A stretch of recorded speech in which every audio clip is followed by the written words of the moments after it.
This 4 hours of Databricks Masterclass will make you a Databricks data engineer even if you do not have any prior experience.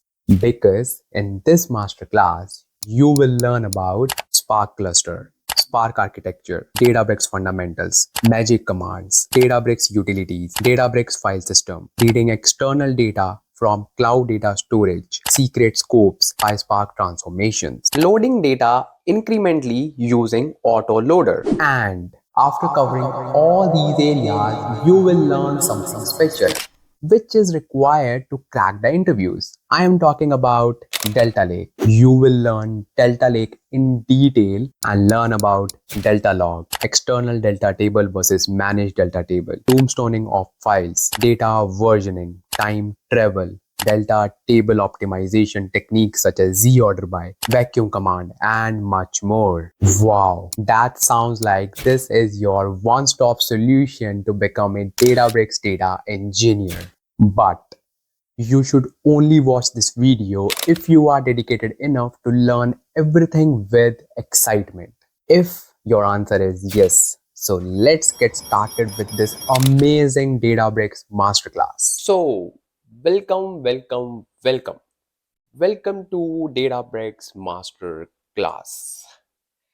This session is really interesting because I know that demand for Databricks is growing rapidly and companies are going after like Databricks developers, and they should, because Databricks is like one of those technologies which are in demand, plus which are powerful enough and which are strongly inclined towards future.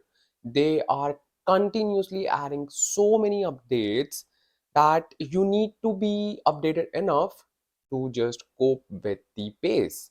So I can say that if you just see Databricks few years back, it was totally different. But now the scenario is totally changed. There are so many updates in Databricks. Let me give you a hint. So earlier we were using mounting if you want to just read any data from the external location, but now we use Unity catalogs. Now we use Delta Lakes, and in Delta Lakes we are seeing updates on a daily basis. Trust me, like there are so many updates in the Delta Lake, and it's very important to stay updated. When I just look for the courses available in Databricks, even the paid courses, they are really good. The only thing that was missing was information was not updated. Information was not as per the latest trend.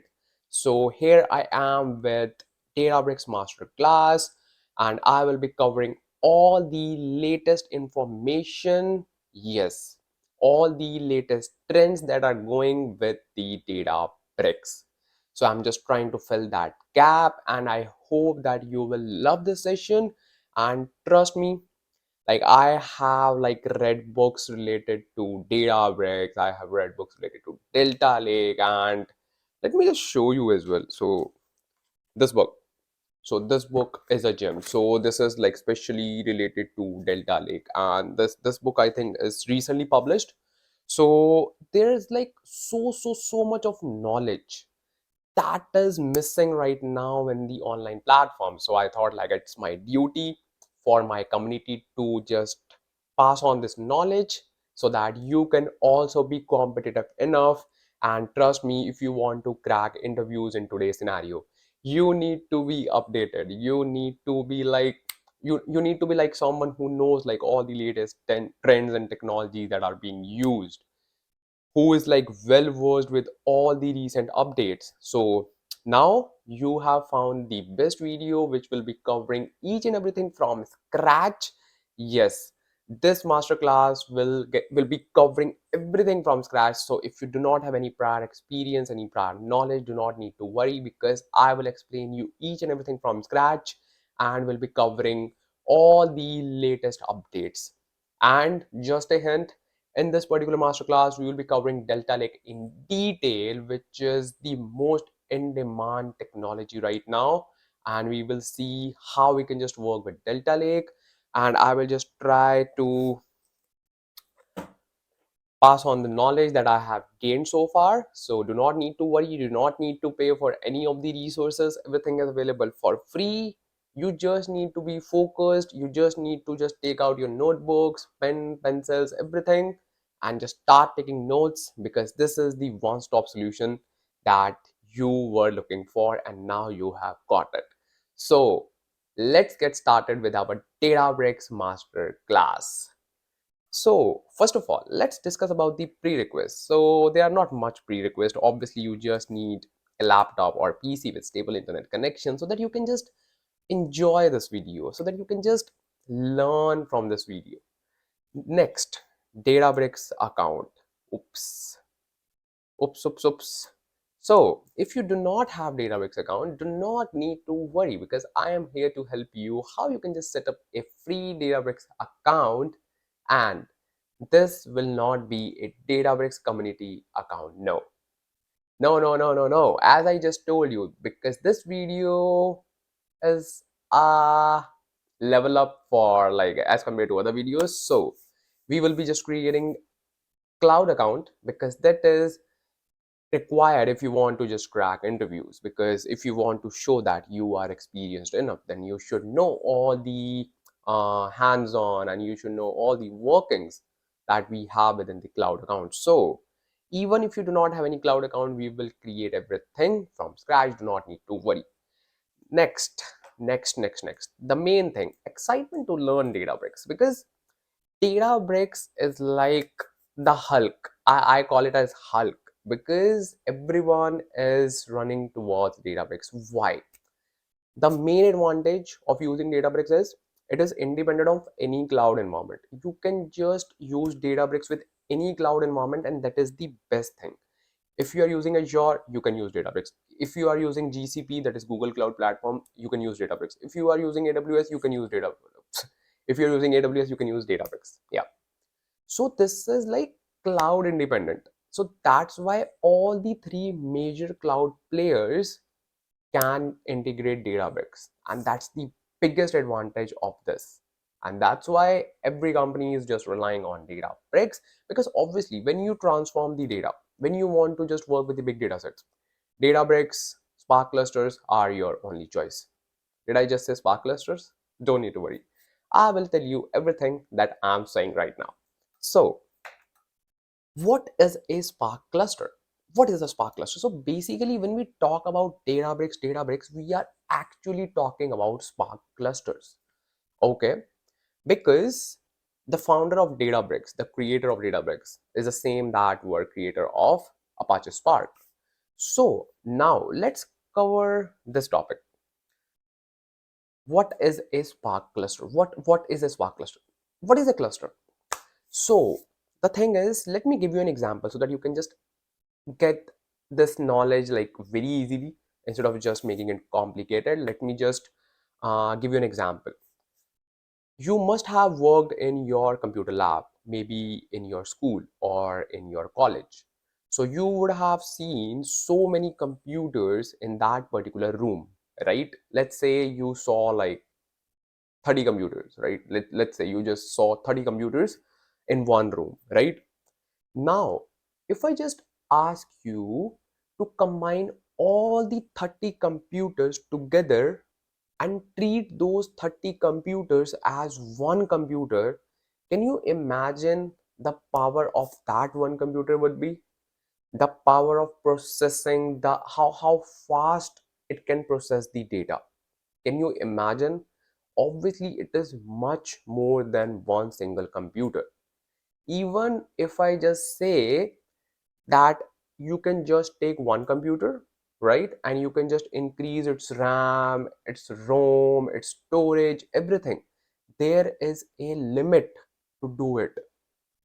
There is a limit, but there is no limit when you combine computers. Now you would say, I only have 30 computers, so what? You can just include another computer lab of 30 computers. Now you have 60 computers. Then you can include another computer lab of 30 computers. Now you have 90 computers. So there is no limit when you horizontally scale your machines And in Spark language, we call machines as nodes. Let me type it for you and start taking notes. Start taking notes right now. So we call them as nodes instead of machines. Like you can just call them machines as well, but in Spark language, we call them as nodes. So just imagine now we have 90 machines. Now we have 90 nodes and we are treating them as like only one single machine. Now just imagine its power. That is a Spark cluster. So basically when we combine machines, when we combine nodes and we connect them together, it becomes a cluster. So as you can see, let's say we have machine 1, or let's say we have computer lab 1 which have 30 computers. We have computer lab 2 having 30 computers. We have computer lab 3, 30 computers. Now this cluster is having 90 nodes, 90 computers, 90 machines, and these 90 machines are being treated as one single machine because these are interconnected. Now these much okay, your question is valid. Why do we need to just combine so many machines? Because we can distribute our work. Just imagine, I just got a task to, let's say, process 1 GB of data. This is in a hypothetical situation, so don't worry about that. Let's see, I just got, okay, let's take it as 1 TB, 1 TB of data, right? 1 TB of data, 1 terabyte. So now I can just ask these 90 machines to distribute the data, to distribute some data, some part of data. That's called like subset of data, or let's say that's also called as like data partitioning. So these, like this 1 TB of data can be distributed among 90 machines, and these 90 machines can work in parallel and can deliver the results. That is why we need parallel processing. That's why we need clusters. And that's why we need Apache Spark. Got it? I hope like now you know the concept of Spark cluster. What is a Spark cluster? What is a Spark cluster?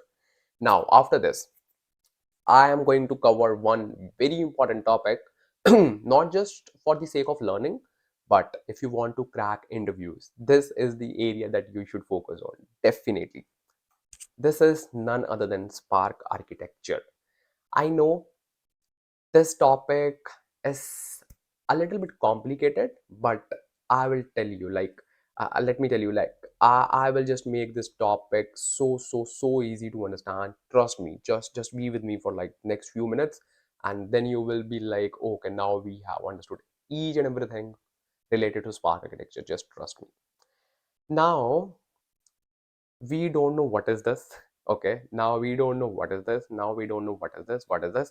We just know so far that cluster is a group of machines. Cluster is a group of machines. We just know this part. Okay, you know this part? Very good.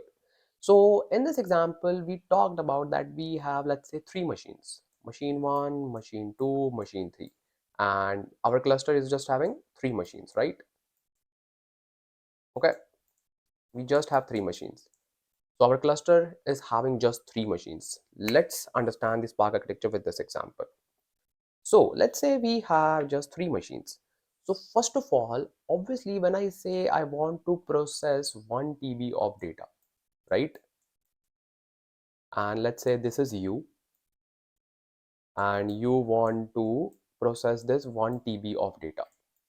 This is you. Don't mind my drawing. Okay, this is you, right? So now you have, this is a cluster. This is a cluster. So let's call it as cluster, because you just know cluster, you don't know what is going inside this, right? So this is your cluster. So now every cluster has a cluster manager. So this cluster manager can be Spark standalone cluster manager or the external one as well. So this has a cluster manager. Every Spark cluster has a cluster manager, and obviously, as name suggests, it manages everything. Let me tell you. Wait. So now what it will do, first of all, it will use one machine, one node to create driver application, to create driver program. This one. First of all, this is the first thing. It will treat one machine as driver machine, right? Just take notes. Just take notes. So one machine is like driver machine or driver program, right? So this is our driver program. Now this is done. Like one machine is occupied and we have two machines left, right? Okay. Now what will happen? Now when we submit the code to cluster manager, like to cluster, right? It first goes to cluster manager. Yes, it first goes to cluster manager. Then it creates this driver program. This is done. This you understood, right? This you understood. Now this driver program will divide your data processing in small tasks. It will just give the directions like what actually need to happen, right? Let me repeat. It will break your data processing command in small tasks and will give instructions what actually need to happen. So it has some information. It has some information, right? It has some information. Now this information will go to the cluster manager. Okay. Now this information will go to the cluster manager. Now this information has also the information related to number of machines required. Number of machines required to actually execute the code. And those machines are called as worker nodes. Called as worker nodes. Right? Got it? So let's say this driver program said that I need both the machines. I need this machine as well. I need this machine as well. Okay. Now it will create worker node on both the machines. Okay, worker 1, worker 2. Okay, worker 1, worker 2. So it will create worker node on both the machines. Now this information will be going to these worker nodes, worker 1 and worker 2. And these worker nodes has something called executors. As you can see, executor. So in Databricks, we just have one executor per worker node. So don't worry about that. So now this information will go to worker 1 and worker 2, right? Now cluster manager's responsibility is done. He says, you gave me 1 TB of data. I created driver program for you. Driver program gave me information to create 2 worker nodes. I have created that. Manager's responsibility is done. Manager's task is done. Now these 2 worker nodes will actually process the data, will actually do the hard work. Then they will return this result back to the driver program. Yes, now there's no intervention of this cluster manager. He's out. Now these two are communicating. Worker nodes is communicating with driver program. This worker node is communicating with driver program. And obviously the whole cluster is now synced with each other and we get the processed data out of it. Understood? This is the easiest way. This is the easiest example I could have taken. So if you have understood some of this part, it's really good, because when I was understanding this part, I watched, I think, videos like so many times. I just read books so many times because it is really confusing, but try to grasp it. Rewatch this part again and trust me, you will just grasp this part. I know you have understood like at least 50% of it. I am damn sure about it, but just rewatch this part. So to summarize, let me summarize it. This is you want your Spark cluster to process your data, right? So you have a cluster manager. This cluster manager will create one driver program, right?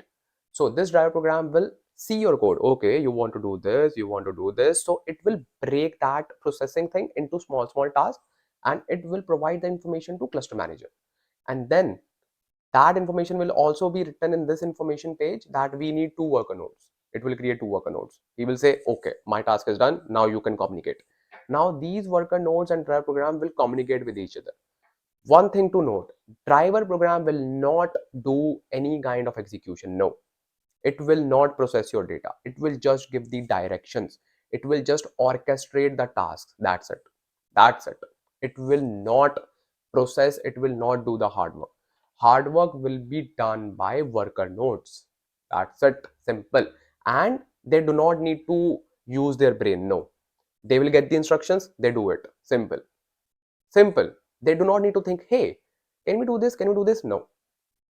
Everything will be instructed by driver program, like what task should be done first and like what should be the orchestration flow. Everything will be provided by driver program. This one. Simple. This was all about Spark architecture. If you haven't understand 100% of it, it is fine. That means you are learning. And now it's time to just rewatch this part again. And once you have rewatched it, now let's start with now. Ansh, please tell us like what is Databricks. So the thing is, we just talked about clusters, right? Now the best thing is you do not need to manage these clusters. No, Databricks is actually doing all the hard work for us. It is so good.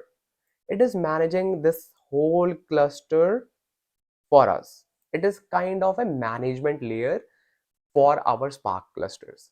Yes, that's why we use Databricks nowadays. We do not need to manage clusters. We do not need to do anything. Everything will be done by Databricks. Everything will be done by Databricks. That's why we love Databricks, and that's why Databricks is the like OG. It is like the OG. So now Databricks is managing our cluster. That's a good news, right? Yeah, that's a good news because we do not need to do anything and we just need to configure our cluster. Don't worry, I will just show you how you can do it. So that was all about Databricks. Now you have understood what is actually Databricks. So Databricks will manage our clusters. Databricks will actually take care of all the clusters, everything, right?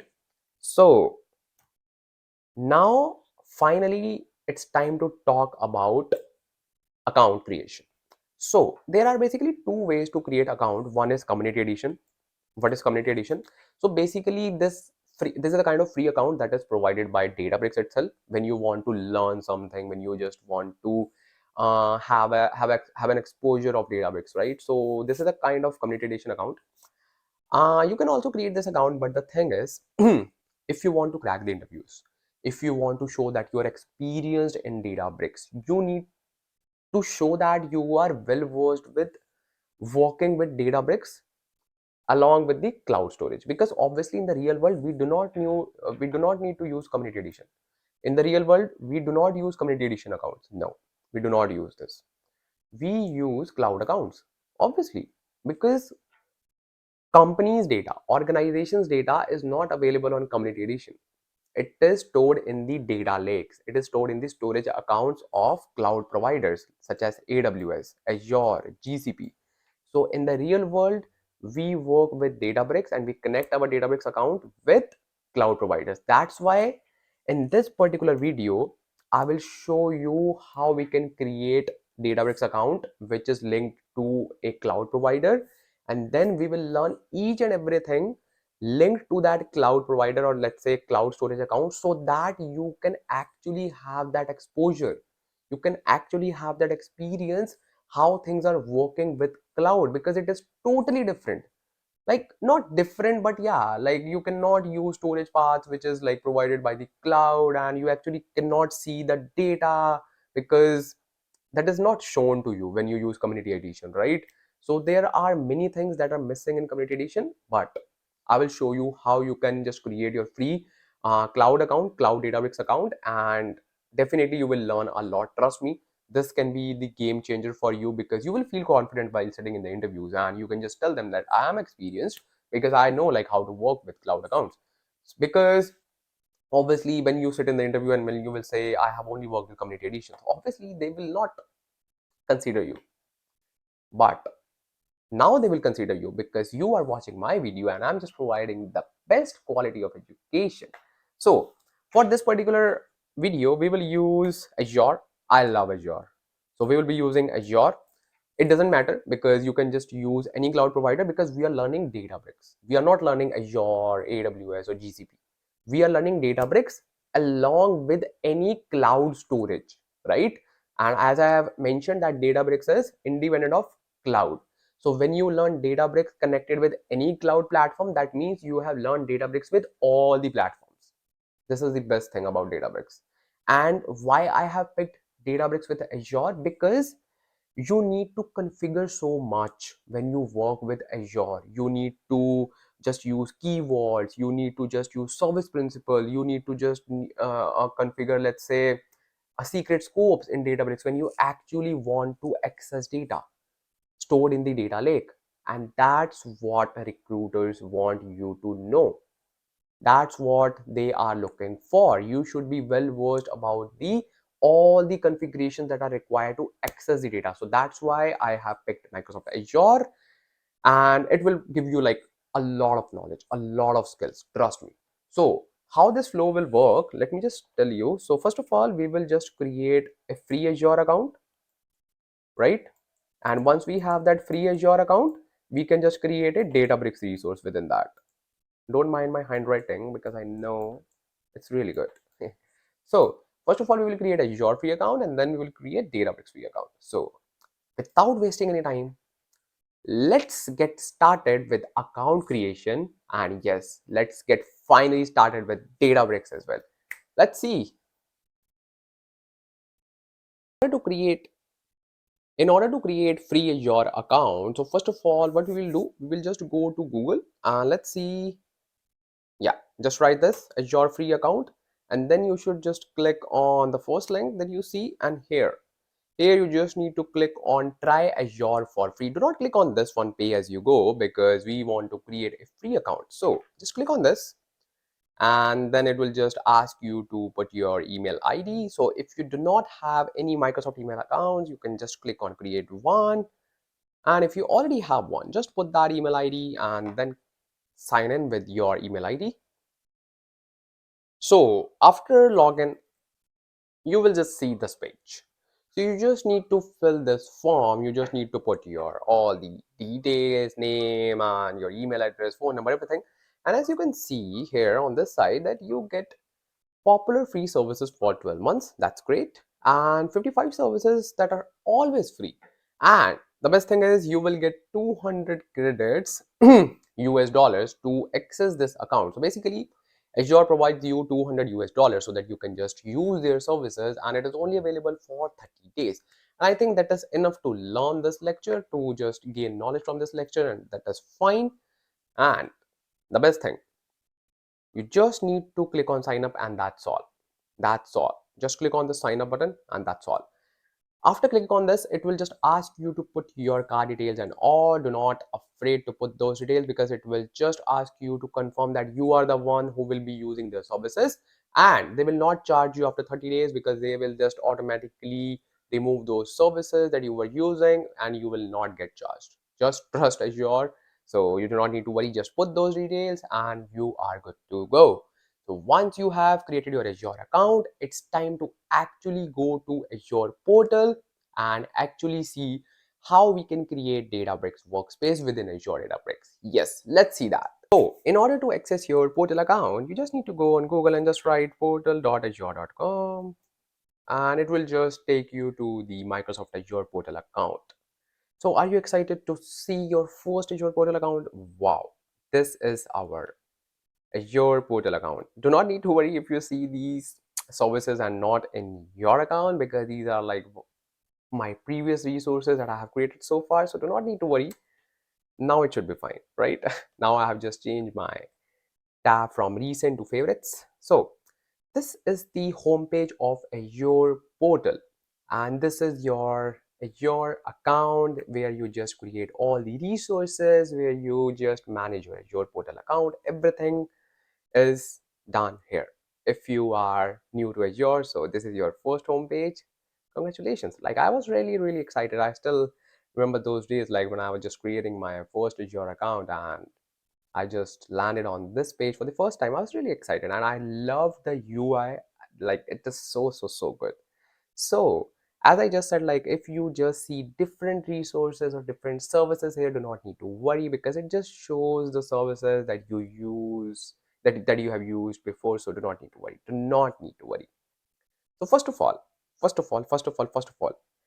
Before just creating Azure Databricks or let's say Databricks service, I just want to tell you like some of the basics that you should know about Azure. Like it is like very, very basics. So first of all, I will just tell you what is this resource group. So basically, whenever we want to store our services, what are services? Services are like whenever you create Azure Databricks, that is a service. Whenever you create a storage account, that is a service. Whenever you create anything in Azure, that is a service. So we need to put those services in a folder, and that folder is also called as resource group. That's it. That is a kind of fancy term that we use in Azure, but that is just a folder. Do not need to worry. So we need to create two resources for this masterclass. What are these two resources? First of all, we will create Data Lake.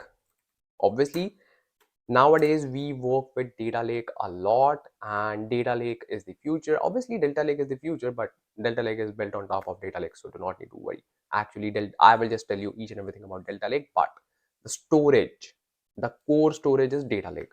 And I will also show you how you can create Data Lake in Azure. So do not need to worry. Do not need to worry, bro. First is Data Lake, and second thing that we need is obviously Databricks account, or let's say Databricks Workspace. These are the two things that we want to create right now in order to access, or let's say in order to proceed with the further steps. So these are the two things. So first of all, let's create a data lake. And a quick question for you: if you want to store your data lake, where you will be storing it? We just discussed. Yes, in the resource group. So we have to create a resource group. So actually we need to create first a resource group, then these two services. So how you can create a resource group? Just go on the search tab and then just write, let's say, resource group. It should pop up. Yeah, here we have. Click on resource group, and don't mind my previous resource groups. Just click on plus create button here in this corner. Just click on this plus create and click on create resource group. So then we need to just name our resource group. So you can just give it a name, anything. Like I will just give like Databricks Masterclass. Simple. And I will just add RG in the beginning as a prefix. So region, you can just pick any region. Don't need to worry. You can just pick any region. Yep. So now just click on review plus create. Simple. So now it is validated. Just click on create for one more time and your group is ready. How you can search a resource group? So just go to your home tab and then if you see this button, you can click on it. Either you can just write your resource group like here, resource groups, and then it should just show you the name. Yeah, mine is here. So as we all can see that this is empty. Why? Because we do not have anything. We do not have anything. That's why it is empty, right? So first of all, let's create storage account, which is also known as data lake. Not really, not really. So there is a tip that I will show you while creating the storage account. So by default, when we create a storage account in Azure, it creates the blob storage. But by that tip, you can just convert your blob storage into a data lake. So let me show you. Click on this plus create. By the way, this is also another interview question, so you can just note it down. So I will be sharing like lots of interview questions as well, so do not need to worry. Just take notes and be happy and be excited. So first of all, I will just write storage account. So, and just be careful by picking the resources, because we just need to pick the services provided by Microsoft, because this is a kind of marketplace where external providers have already put some of the resources or services as third-party services, but we are just using Microsoft one. Click on this and click on create, and then we need to pick our resource group. And as we have already created one, and as we have already picked that resource group, so it is already filled. Very good. Now we need to use this box to give a storage account name. First of all, the account name that I will be using here, you cannot use it. No, I'm not just ordering you. That's the rule, because every storage account name should be unique throughout the Azure network. So you can just pick a unique name, or you can just follow my tip. So what I will do, I will just say data lake, and I will just write Ansh. Yeah, it should be unique. We do not have much Ansh available on this earth, so it is fine. So you can also write like data lake and then your name, anything, right? So it's up to you. Then we need to pick the region is fine. Okay, then we have two options, standard versus premium. Just pick standard. Now one important thing, in case of redundancy, you need to pick LRS. Now what is LRS? So basically we have data redundancy options available in Azure. LRS means locally redundant storage, where data is replicated within the same data center. Do you really need to worry about this right now? No. So I'm just giving you this knowledge for your sake. So we have like 4 different types of redundancy options: LRS, GRS, and then ZRS, ZZ, ZRS, and GZRS. So the most expensive one is like GZRS, and the cheapest one is LRS. So I will just pick LRS. Obviously this is a free account, and obviously we have like US $200, but you should be like aware of the money that you are spending, because obviously once you land as a data engineer in any organization, you should be worried about their cost as well, right? So just click on next. Instead of click on review plus create, no, if I just click on this button, it will create the blob storage, and we do not want to do that. We need to create a data lake. So just click on next, and here is that thing. So when you just check this box, you are actually saying Azure that please create a data lake for us. Now what is so magical in this box that when we check it, it will create a data lake? So the thing is, in data lake we can store hierarchical folders. Hierarchical, let's say hierarchical namespace means you can just store hierarchical folders. So let's say, let me just show you. Let's say you have a container. This is your container, right? And within this container you want to create a folder, and within this folder you want to create another folder. Within this folder you need to create another folder. Then you need to save your files. You can do this, and this is called data lake, when you can just store folders within folders, and then you can just save your files. But in case of blob storage, you cannot do these steps. You will just get the opportunity to store data within the containers only. That's it. Now everything is good. Now you can just click on review plus create. That was really an important interview question. Just note it down, and note all the questions, because in the future we will be discussing lots of questions. So note all the question, like take notes of all the questions.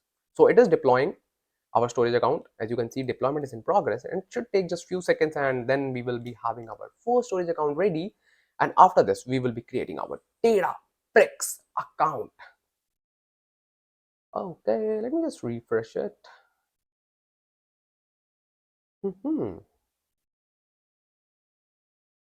Okay, this is done.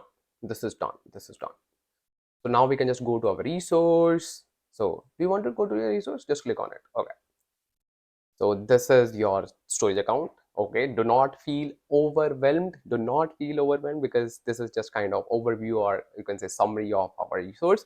So we are just concerned with this thing, containers. This is our data lake. We also get 3 more services within the storage account, but we are not using that one, like file shares, queues, tables.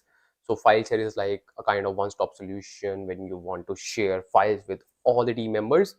And then queues is used for like storing messages when we are streaming something. And then tables is for like NoSQL, or you can say store data in the form of key value pairs. So yeah, but we are concerned with data lake, that is containers. Click on it. Now we want to create a container. Why? Because within this container we will create a folder. Simple. And we can actually create two containers. Why? Because one container will get treated as source, and second container will get treated as the destination, or let's say will get treated as the serving layer. Because I will show you to create tables, delta tables, everything. So we will create two containers. One is like, you can say, source, and second one will be as destination. And within these containers we will just read and write our data. So first of all, let's create a container. Okay, so I will call it as source. Oh yes, perfect, source. So now I have a container called source. I will just create another one called destination. Okay, so source and destination, two containers are created. So now within this source we have nothing, but we should have some data. So that's why I will just upload one CSV file here right now, and do not need to worry, I will just provide the link of this dataset in my just description of this video, and you can just download this dataset and you can also upload this data. So I will show you how you can do that. The step is very simple. We just need to click on this upload button. That's it. And then we will be having some data available in Data Lake. So now I know you are getting a vibe what we are trying to do. We have our real data sitting in Azure Data Lake. And now we will read this data. We will work with this data in Databricks. And yes, we will follow all these steps how we can actually do this. Yes, that's why I picked Azure. That's why I picked Azure. So in order to upload, let me just upload the data. So as you can see that I have uploaded a sales.csv file, and you can also upload it, and I will just provide the link in the description. So once you have uploaded the file, just click on this upload button. That's it. See, our data is uploaded. Our data is uploaded.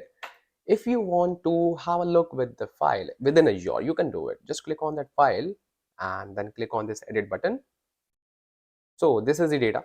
Do not worry, this is a comma separated values file that is called CSV, which is separated by comma. If you just click on preview button, you will actually see the data in the structured format. See, so now you can just see this data. So this is a kind of preview that is available in Azure. So our groundwork is ready. We have data ready within our Azure network. So now it's time to actually create the Azure Databricks workspace. Let's do that. So in order to create Azure Databricks workspace, you simply need to go on home page, go there, then you can just click on resource groups. Just select your resource group that you created just now. So now, then you can just click on create button, because we want to put our Databricks account, Databricks workspace within this resource group, right? So simply search Databricks, Databricks, search it. Then you should select this one, Azure Databricks, which is provided by Microsoft. Just remember this. Click on this one and then click on create button. Simple. Okay. Then same steps. We just need to name our workspace. So I will just name it as Databricks Master. Databricks Master. Let's call it Databricks Master. So now the thing is pricing tier. Which one you should pick? So basically, you have two options: premium and trial. Why I'm not saying standard? Because standard doesn't provide you all the functionalities. So basically, you can either pick premium because you have like 200 cards, and if you do not have 200 cards you have already spent, you can just create trial premium, which is just the trial version of the premium available for 14 days. Anything should work fine. So for this, I will just pick premium, so you can also pick premium. So here is the thing, why we need to put this manage resource group name again? Good question, right? So the thing is, this manage resource group name is not for us, then it is for Databricks. Remember, we talked about Databricks manages our clusters, everything it manages. So it will put all those resources, all those virtual machines within this resource group. And we should not touch this resource group because this is for Azure Databricks. This is for Azure Databricks only. Simple. So we will just name it. Let's say RG managed DB master. Simple. DB masterclass. Like you can name it anything because we will not be using it. Don't worry. So now we are good to just create this. Just click on review plus create, and then you can just click on create button for one more time. And now it will just take few more seconds and your Databricks workspace will be ready. And let me tell you, you are just few steps away to actually get started with Azure Databricks or Databricks with Azure. So once it is deployed, I will just show you the user interface. I will just give you a walkthrough with the Databricks workspace, and then obviously step by step we will be learning each and everything required for Azure Databricks, and yes, Delta Lake in detail, because you cannot expect working with Databricks without Delta Lake. Without Delta Lake, you cannot expect. No. So it will take just few more seconds, and after that we are good to explore our Databricks workspace. I know you are really excited. I know. I was really excited when I was learning this. So we can just check the status here as well. So just click on resource group, select your resource group, and then here is our Databricks masterclass ready. It is ready. When you just click on it, so here this button is missing, which is launch workspace. That means it is taking some few more seconds to create it. Once it is ready, we can just click on it. So just wait for a few more seconds. Just wait. Just take a chill pill. Just take a chill pill. I'm just refreshing my page. As you can see, deployment is in progress. So yeah, we know that and we are waiting. So you just need to wait for a few more seconds. And once it is done, we will just kickstart our Databricks journey. So it is deployed. So now I'm really excited to hit this button that is launch workspace, because this will take us to Databricks workspace. So without wasting time, let's click on this. So this is your first Azure Databricks workspace. So you're finally working with cloud. Okay. So this is your Azure Databricks homepage. How's it? If this is your first Databricks workspace, obviously it is like full of questions and at the same time full of excitement as well. So you don't need to worry, because in the coming sessions, or let's say in the next few more minutes, you will be well versed with each and everything available in Databricks. Do not need to worry at all. So let me give you a walkthrough. First of all, what is this? What is this left pane? So it is everything. So just correct. So this is your workspace. So basically, workspace, you can just create different workspaces within Databricks workspace. Let's say you want to store, um, you want to keep data. Let me just click on it and let me just show you, because that will be better for you to learn instead of just giving you theoretical knowledge. So this is your, let's say, Databricks workspace. Within this Databricks workspace, you can click on this button. There's a drop down and you can actually create workspaces. And workspace is nothing but a kind of, you can say, repository where you can just actually store the notebooks. Simple. Yeah. And how you can create it, it is very simple. Let me just show you. Simply click on this workspace button and it will just show you repos, shared, user. Just click on this drop down, you will see nothing. But just click on this create button and then you have these options available. But as I just said, that first we will create folders, because folders are really handy whenever we want to do something. So we can also create notebook, we can also create dashboard, we can also like create so many things directly within the workspace. But it is a recommended approach that we should first create the folder, and then within that folder we should create these resources. So first of all, I will just click on folder and I will name it as Databricks workspace, or let's say masterclass. Databricks masterclass. Simple. It's too long, but yeah, it's fine. Click on create button. Simple. Now you can see that a workspace is created. Databricks masterclass. Now you can create notebooks and different stuff within this particular folder. Yes, we will create it. Let me just give you a walkthrough with all other things as well. Then we have recent tab. So recent tab is like really handy when you want to open something that you have recently opened. So this will just show you everything. And for now, if I just click on it, it will just show me nothing because I haven't opened anything. Then within the catalog tab, so basically when we just click on this catalog button, it shows us like all the data catalog, all the let's say data. Basically data catalog is like one stop solution for your all the metadata is like data about data. So all those things like data types, tables, schema, database, everything under one roof, that is called like data catalog. So you can just monitor each and everything from this tab. If I just click on workflows, so workflows is a feature that allows us to orchestrate our notebooks within Databricks. So we can just orchestrate, we can just run our notebooks after like in a sequence or in a flow using Databricks workflows. Then, then, the very important thing, which is this compute button. What is this compute button? So basically, we talked about cluster, right? So now this compute button, or let's say this compute tab, this create compute button will allow us to create a cluster. Yes, this will allow us to create a cluster, and we just need to configure it, and everything will be managed by Databricks itself. That's it. This is so good.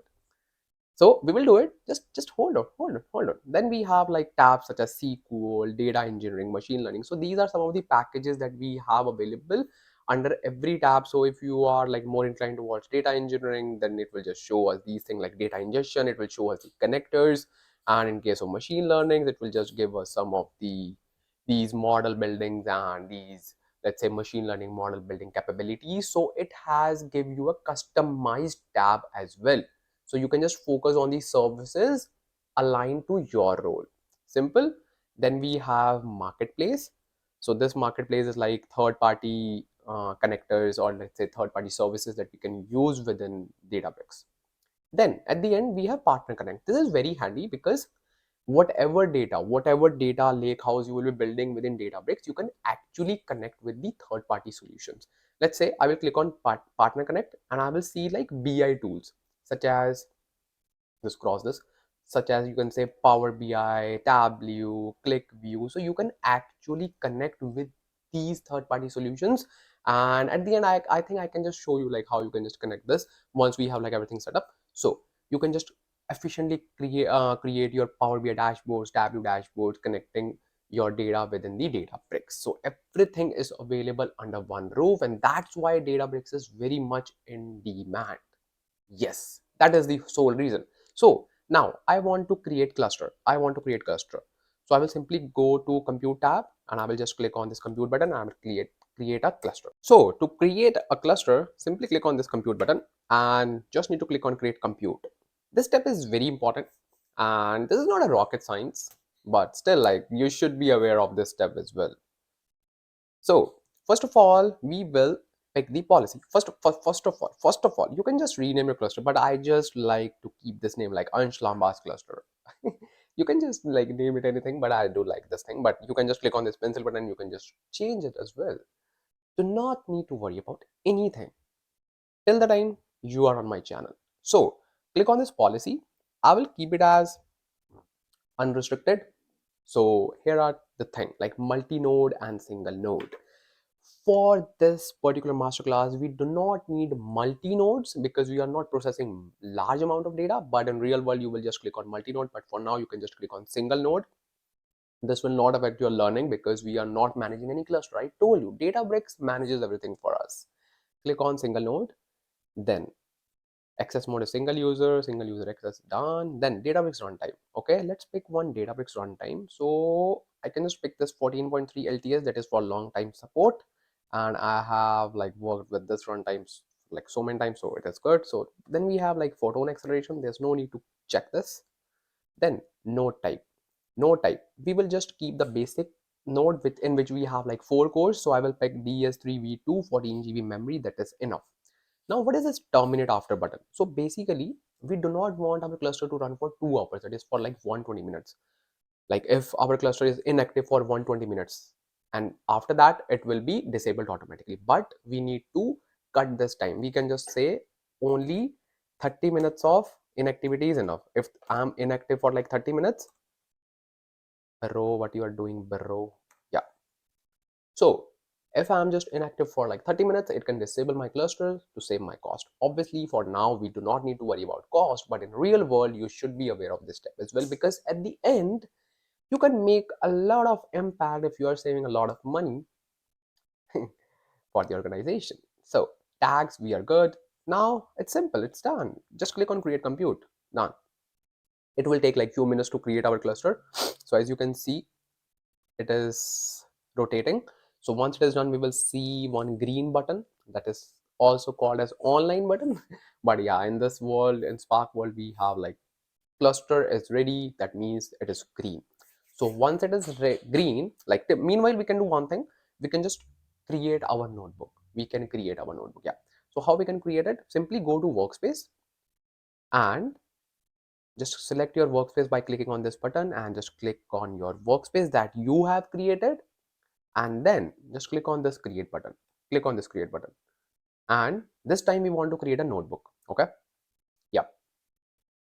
So this will open a canvas in which we will be seeing notebook, and if this is your first notebook, then you will have lots of questions. So yeah, that's good, that's good. So wow, this is our notebook, this is our notebook, this is our notebook. Don't worry, don't worry, don't worry, I'm here to answer your all the questions. So first thing first, just rename your notebook, because you will forget it when you will be just coding it, and after some time you will see, hey, where's my notebook, and I don't know, and then you will need to just check all the notebooks manually, and I don't know, I don't want that. So first of all, just click on this and just press backspace, and then you can just give any name. Let's say I want to give tutorial. Simple, hit enter. Now your notebook is named as tutorial. Simple, simple, simple. So first of all, what is this file button? So basically, Databricks allows us so many options, like we can just create new notebook, obviously. We can import a notebook as well. Yes, if you already have a notebook saved. Okay, so what does it mean? So basically, I will just provide the link of this notebook, of my notebook as well. So if you want to refer it, you can simply click on import, and that's it.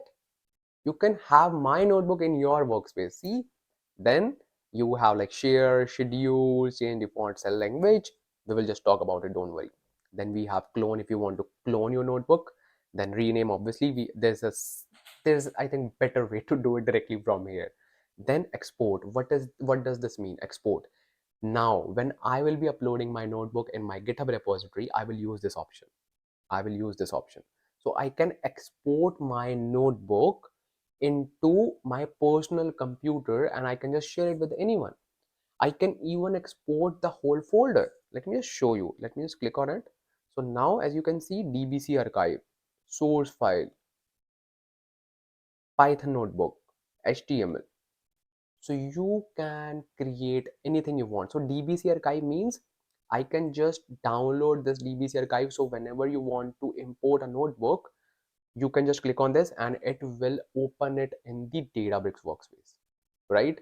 And this IPython notebook, you can just open this notebook in any IDE, let's say Jupyter or anything. But DBC archive is really good. Let me just click on this import button, then you will know. When you click on import, then obviously when you will click on browse, you can either pick DRC or any IPython notebook. Do not need to worry, I will just provide the link, and you can just click on import, and you can just download my notebook from GitHub repository, and then you can just upload using my notebook, and obviously using your PC. Simple. So this was all about file. Now what is this edit button? So basically, like delete cell, insert cell, select cell, and do not need to worry, because we do not use this edit tab to run the cell. To delete it, we just use the shortcuts, and I will tell you what are those shortcuts. Now this view button is very important for some. So the best feature of this button is like editor theme, not editor theme, workspace theme. If you want to use dark theme, you can just click on it and you will have dark theme. But I do like dark theme, but while working with Databricks, I like white theme. It's up to you. If you want to keep it dark, you can keep it dark, but I really like light theme while working with Databricks. I don't know why, but yeah, it is what it is. Simple. And then this was all about like some of the basic things that you should see in the notebooks. And now, what is this connect button? So basically, whenever you run your notebooks, you should connect your notebooks to a cluster, because obviously whatever code you will be writing, you need some computation to actually access your code. Simply click on this connect button, and it will show all the available clusters right now. So as you can see, my cluster is also ready. It is showing green, and I can simply click on it, and it will connect my cluster, connect my notebook with the cluster. Simple. Now I can just write anything, I can just run anything, and everything will be run by this cluster, these machines. In this case, this machine, because this is single node. Simple, simple. So this was an overview of Databricks notebook. Now it's time to create chapters. Yeah, chapters, because it will be really handy when you will be creating chapters. So what is the chapter number one? Okay, let me show you. So the chapter number one is magic commands. And why we call it as like magic commands? What is the magic behind these commands, and what are these commands? So basically, as we all know, as we just talked about, that we can just use multiple languages within Databricks notebook.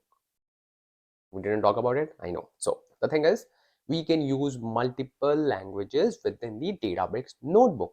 Yes, you can use Python, you can use SQL, you can use R. I personally hate R. Ah. You can use MD. What is MD? MD is also called as Markdown, which is very handy when you want to create headings, subheadings, titles within those notebook cells. Then FS file system. There are like much more magic commands. So why we call them as magic command? So basically, let's say this is your cell. We just saw like how a cell looks like.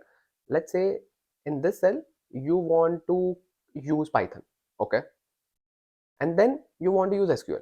You can use this magic command. You can use this magic command. You can just switch among different languages like this, like this. So you do not need to change the default language every time. We just saw default language, right? Now we are just going to cover that as well. So there's a default language written here for all the cells. By default, it keep it as Python because PySpark is a very popular API right now, and everyone prefers writing code in PySpark, which is Python API of Spark. So it shows Python by default. So by default, it will execute our code in Python language. But let's say in this cell you want to execute a code in SQL. You can, instead of changing your default language every time, you can just use magic command, and it will do magic for you. It will just treat it as your SQL command. Simple. Let's cover these magic commands first. Let's see. So I'm in my Databricks notebook. So the default language I was talking about is this one, Python. It is already written Python. In your scenario as well, it is Python. Now someone among like someone from you like will say, hey, if I just want to change my default language, yeah, you can do that. How? You can just click on this file button, and here you can see this change default cell language, this one. And when you click on it, it will show you Python, SQL, Scala, R. So some of you like will prefer doing coding in Scala. I'm not a fan of Scala. I just like Python more. So it's up to you. So by default, it gives us the option as Python. So if you want to change it, you can just change it from here. So then it will just show here Scala or R or SQL if you want to change it.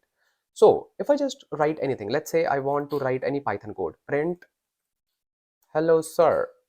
Then if I run it now, another shortcut key. If you want to run this cell, there are two ways. So basically you can just run it from here as well, like by going to edit and then just run cell every time. So other way of doing it, just click on shift plus enter. Just press shift plus enter. Yeah, it ran. Yeah, it is running. See, it is running. Yeah, and it gave me the output as well. Hello sir. Simple. And you saw by default it ran my code as under like Python language. Now, if I just run something like, let's say I want to run a SQL command, so I can just type %SQL, and default language is still Python. Now it is changed because it recognized it, because I wrote magic command. This is the magic. So if I just type select hello sir, that's it. If I run it, it will return me a table like hello sir, column name and value is hello sir. Simple. See, this is the magic. This is the magic that it does. This is the magic. Now, I know you are really excited to try MD. What is MD? So, MD is a markdown. First of all, let me write %MD. So, if I just write anything, if I want to create a heading, it gave me so many options like heading 1, heading 2, heading 3, bold, italic, everything. If I just want to make a heading, let's say H1, it will add one hashtag. And if I just write anything, let's say Databricks, Databricks Masterclass, and the same way you can run it, shift plus enter. See, you can just create a heading, and under this heading you can just create cells. And I know now you know why it is important, because it promotes readability of the notebook. You would know which cell is doing what. It is like adding comments but with better UI. You can even add text something like this, like %MD. Wait, %MD. And then you can just say, I want to make any text bold without making a big heading. So let's say data reading, let's say. So it will create a title. Simple. And if you want to create a heading of different size, so just click on it and let me hit enter. Let's say heading 2. I will say Databricks. It will create a heading of little bit smaller size. See, heading 2. You can do anything like you want, and it's up to you, like how you want to create your notebooks, how you want to keep the readability of your notebook. And obviously, more the readability, better the performance, because whenever you will be revisiting your notebooks, you can easily debug your code. So it's not about the performance of the notebook, but it's like your personal performance. So let me just remove it. So this was all about magic commands. Let me just run it because I want to keep it. Yeah, that was all about magic commands. So now I want you to create your first data frame using your own customized data. Yeah, you can do that. So obviously we create data frame on top of the data sitting in the data lake. So what do I mean? Let's say this is our data lake and this is our data lake container. Obviously we create data frame on top of this data, but you can also create data frame like with customized data with the data that you want to put, and for that you do not need to read any data. And how you can create it, it is very simple. First of all, you need to create one data set, like simple data, a list of tuples or list of records. Simple. I will create a list and I will say like one and then name. One is my id, aa is my name, and then I want to put their marks, let's say 30. I know it's less, but still, let's keep it. Oh, so Databricks has all. So that is the reason I love Databricks. So it monitors our code continuously as we are writing. So it has identified a pattern that I'm using this kind of pattern. So it has given me suggestions. See that I can use these things. I love Databricks. So I will just write 2, and I can just click on tab button to just fill the data. No, I don't want more data. I just want 3 records. Thank you so much for your help. So now I can just define schema. So how you can define schema? So schema basically is like the column names and the data types. Simple. So in our scenario, we have 3 columns. Like one is ID, then we have name, and then their marks. Simple. So I will call it as my data,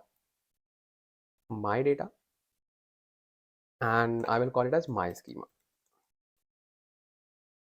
Simple.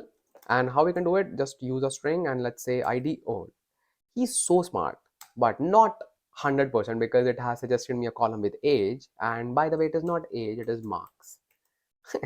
Obviously, how does it know? So simple.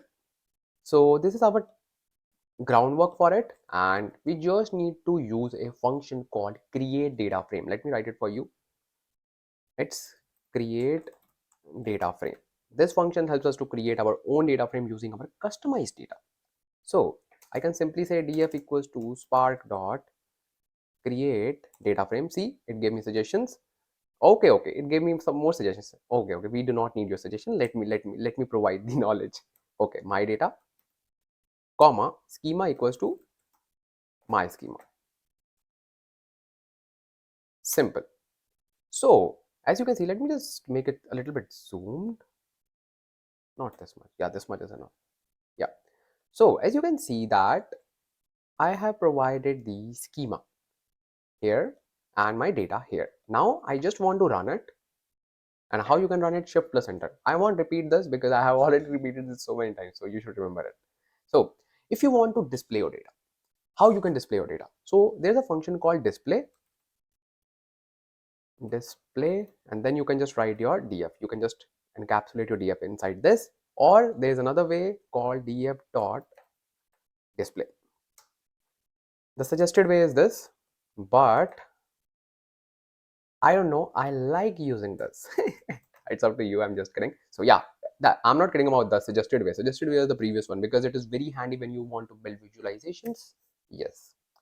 Yeah, you can just build visualizations as well. I will show you. Don't worry, bro. Don't worry. Just stay calm. Just stay here.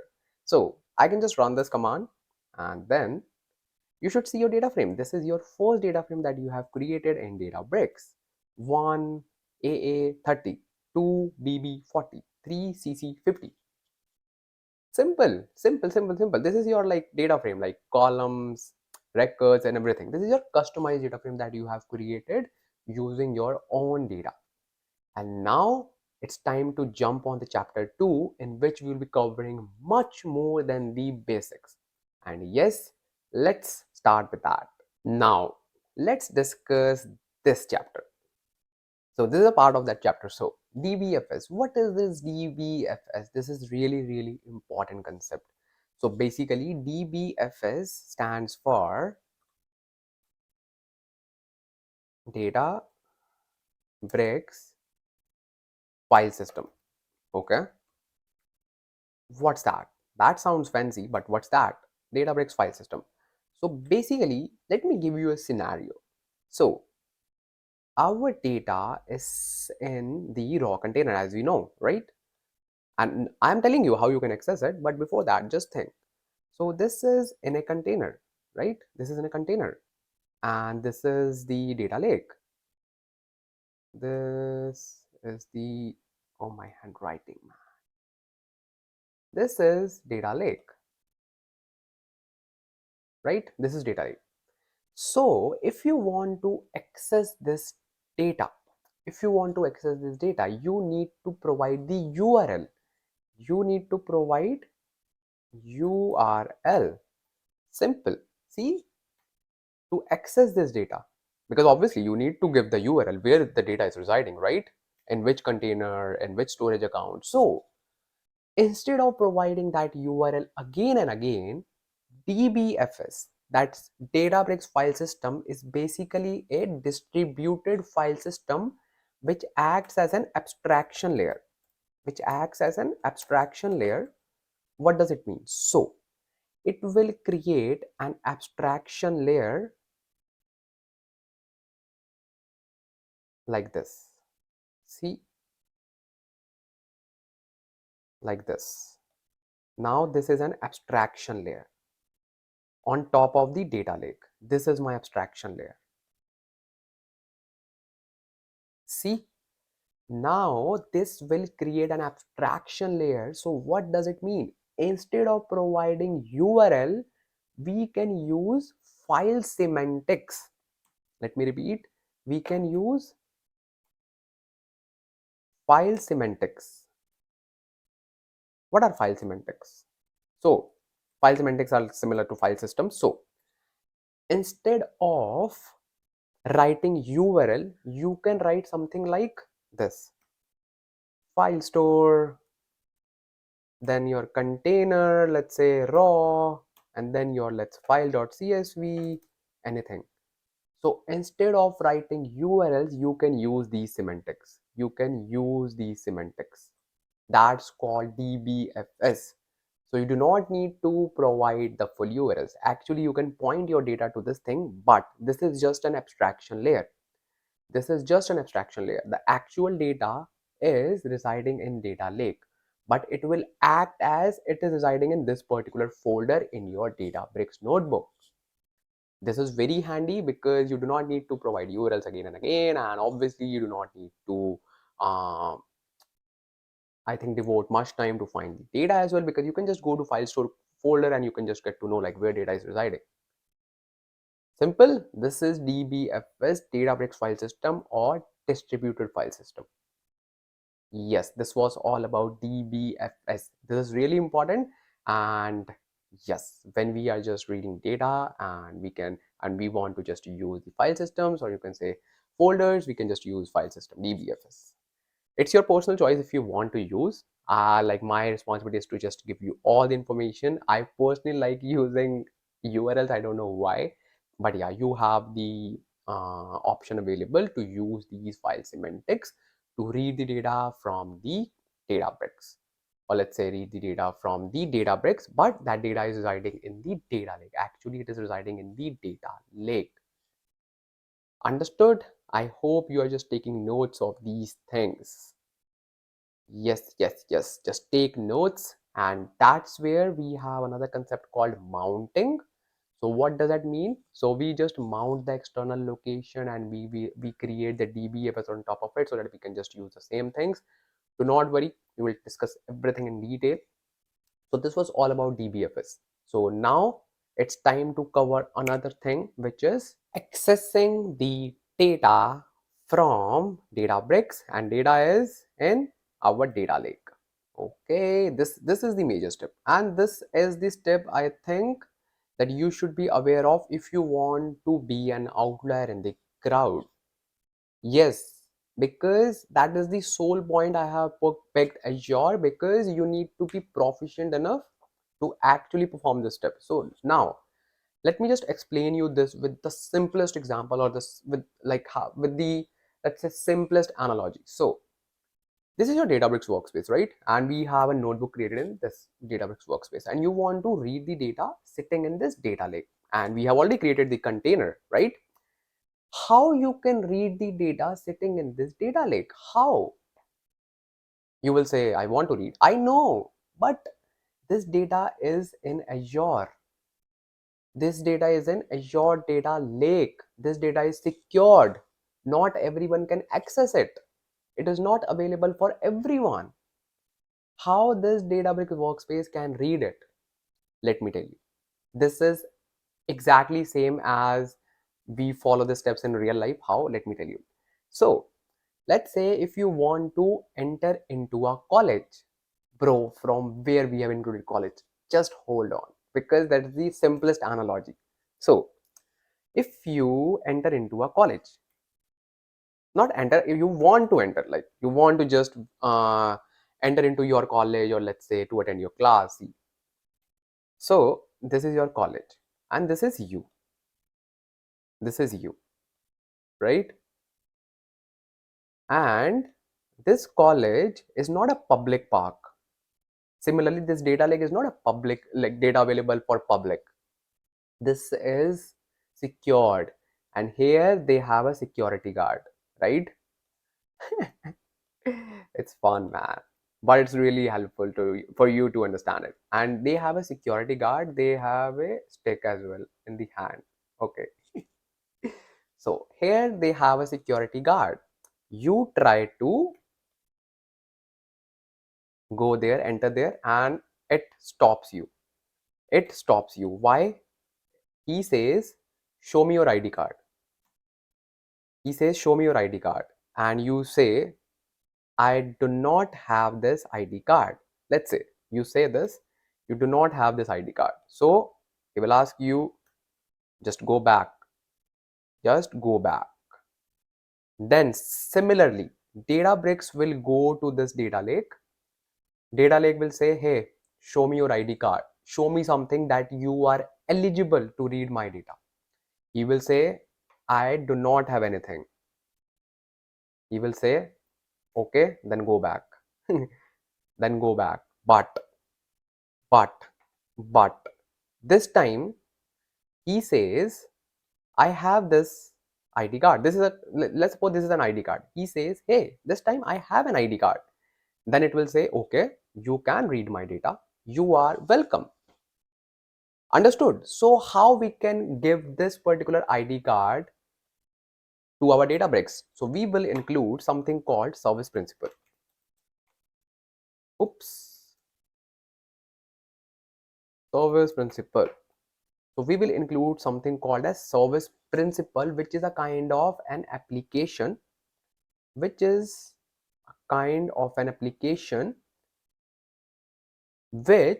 have the access to read this data, this has the access. This is an our application. And how we will give this access, I will show you. There's a way to do that. So once this has the eligibility or access to read this data, we will use this key in our Databricks workspace here, and then we can access this data. Magic. That's not magic. These are like the credentials that you need to follow. This is the thing that makes you an outlier, because not everyone is aware of how to perform this step. And once you know, that means you are learning a lot, and you are on the path which is going towards be an outlier. Simple. So let me just show you. The steps are really easy. So there are like two steps involved. First of all, we will create this ID or application.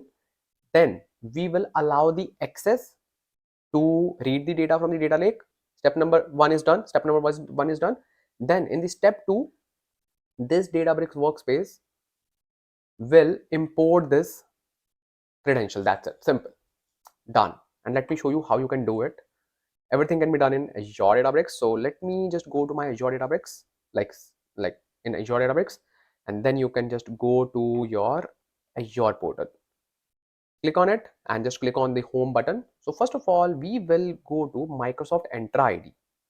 So simply you can just search it, Entra ID. Yep, click on it, and then after clicking on it, just go to app registrations. Simple, app registrations. Now it will just show owned applications. We do not have anything, so just click on new registration. Simple. And in this new registration, you just need to name your application. That's it. You just need to name. Let's say I can put Ansh service principal. Let's say service principal. Simple. And then you can just click on register button.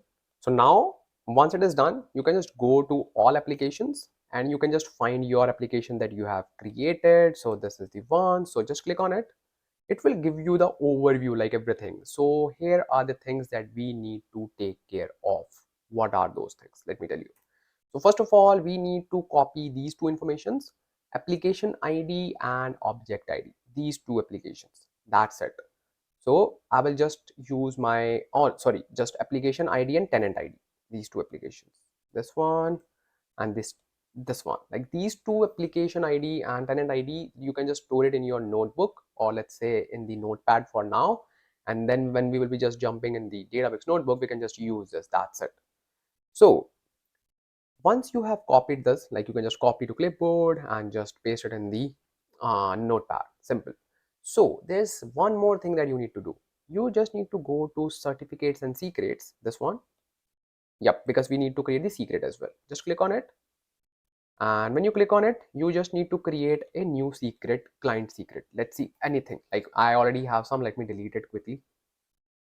Or just keep it like I can just create a new one as well. So once you click on it, you can just name it anything, like, or provide a description, like let's say Masterclass. Simple. And it will be expired in 6 months. So click on add. Then when it will be added, it's a very important step. When it will show the value, instantly copy it because it will get disappeared after that and you have to create a new one. Then just click on this, copy to clipboard. That's it. Once you have clicked on copied, let me just go to the Databricks workspace, this one, and just go to the recent tab. And in the recent tab, you should see your tutorial notebook. Just click on it. Simple. And here we will use these values. And as I have mentioned that you can just copy this information. So I will directly copy it in my Databricks notebook instead of just copying it to the notepad. But if it is in your notepad, it's good. So first of all, I will just create a markdown because that's a kind of different heading. So we know like how to create it. %MD, then I want to keep it as H3 and I will say access data. Simple. Simple. So I will just paste it here. Let's say secret is this one. And let me just grab other two values as well. I can just go to my service principal and this is my application ID. So I can call it as app ID equals this. And this is my tenant ID. This is this tenant ID.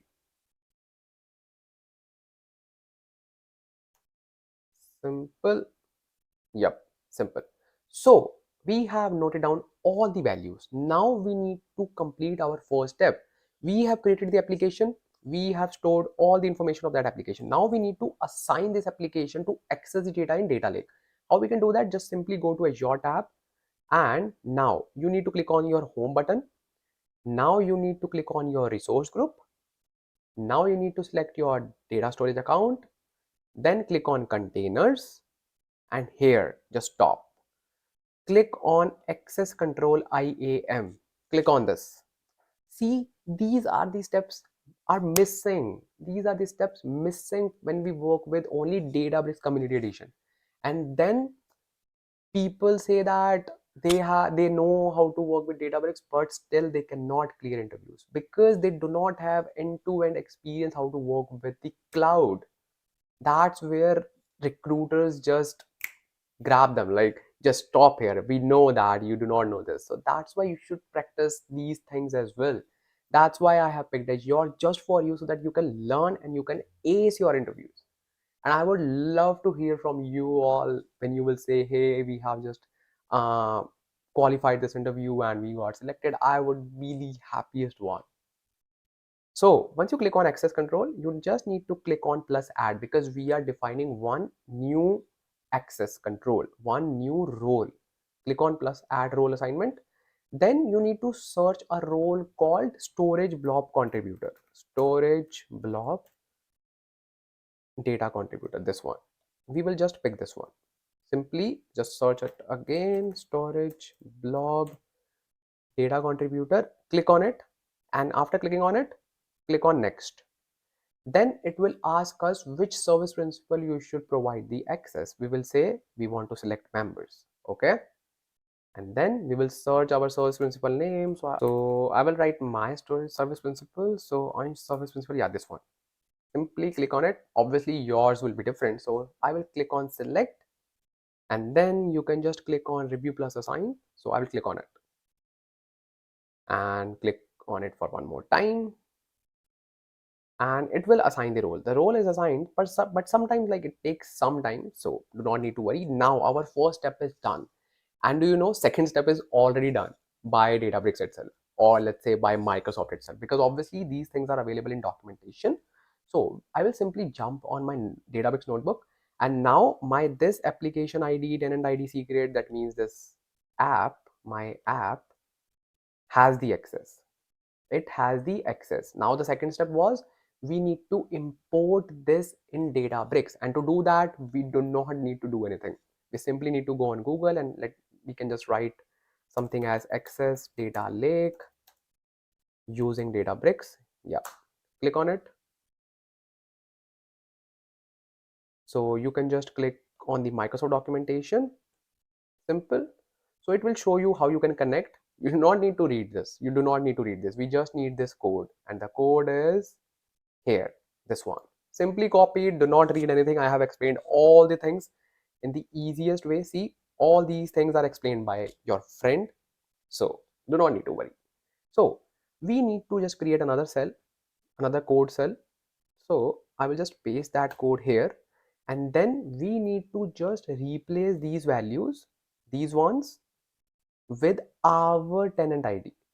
See, these ones, these ones. Why? Because this is the generic code, and you can see the variables here: storage accounts to application ID. We just need to provide this. That's it. Our second step is already done by Databricks and Microsoft. So thank you so much. So first of all, just remove this thing. We do not need this. Then what we can do, first of all, we will remove the storage account variable, storage account parameter that they have added. So we will write our own storage account name, and in my case it is Data Lake Ansh. In your scenario, your storage account name should be different, and whatever you have picked, right? So I will just replace in all the places Data Lake Ansh, and then Data Lake Ansh, and then here as well, Data Lake Ansh, Data Lake Ansh. Okay. Now, second thing that we need to remove is this application ID, and we have our own application ID. So I will copy it, and I will paste it here. Okay. Now we need to remove this service credential. In case of service credential, we need to put our secret. Just follow these steps carefully. These are really, really important. So simply add double quotes and then remove it. Simple. Then the last thing is directory ID. This directory ID. So for directory ID, we will use tenant ID, and we will just remove this and we will put it here. Simple. Just do these steps carefully. You can just rewatch this part. If you just make any mistake regarding double quotes or anything, just rewatch this part and carefully see what things I have selected. See, now I do not need to do anything. I just need to run this. Let me run this. It is done. It is done. Now our this step is done. This one. This step is done. Now our Databricks is allowed to read this data. It is allowed. It is allowed. So now I will just show you an important factor, important thing within the Databricks that's called utilities. That's called Databricks Utilities. I will write it for you. That's called Databricks Utilities. Databricks Utilities.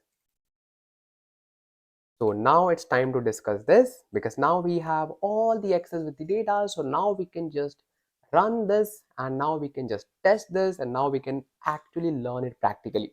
So what are these utilities? So we have some of the utilities available within Databricks, and very famous utility is dbutils.fs. What is this? With this particular utilities, we can get to know what are the files stored within the particular location. Let me repeat.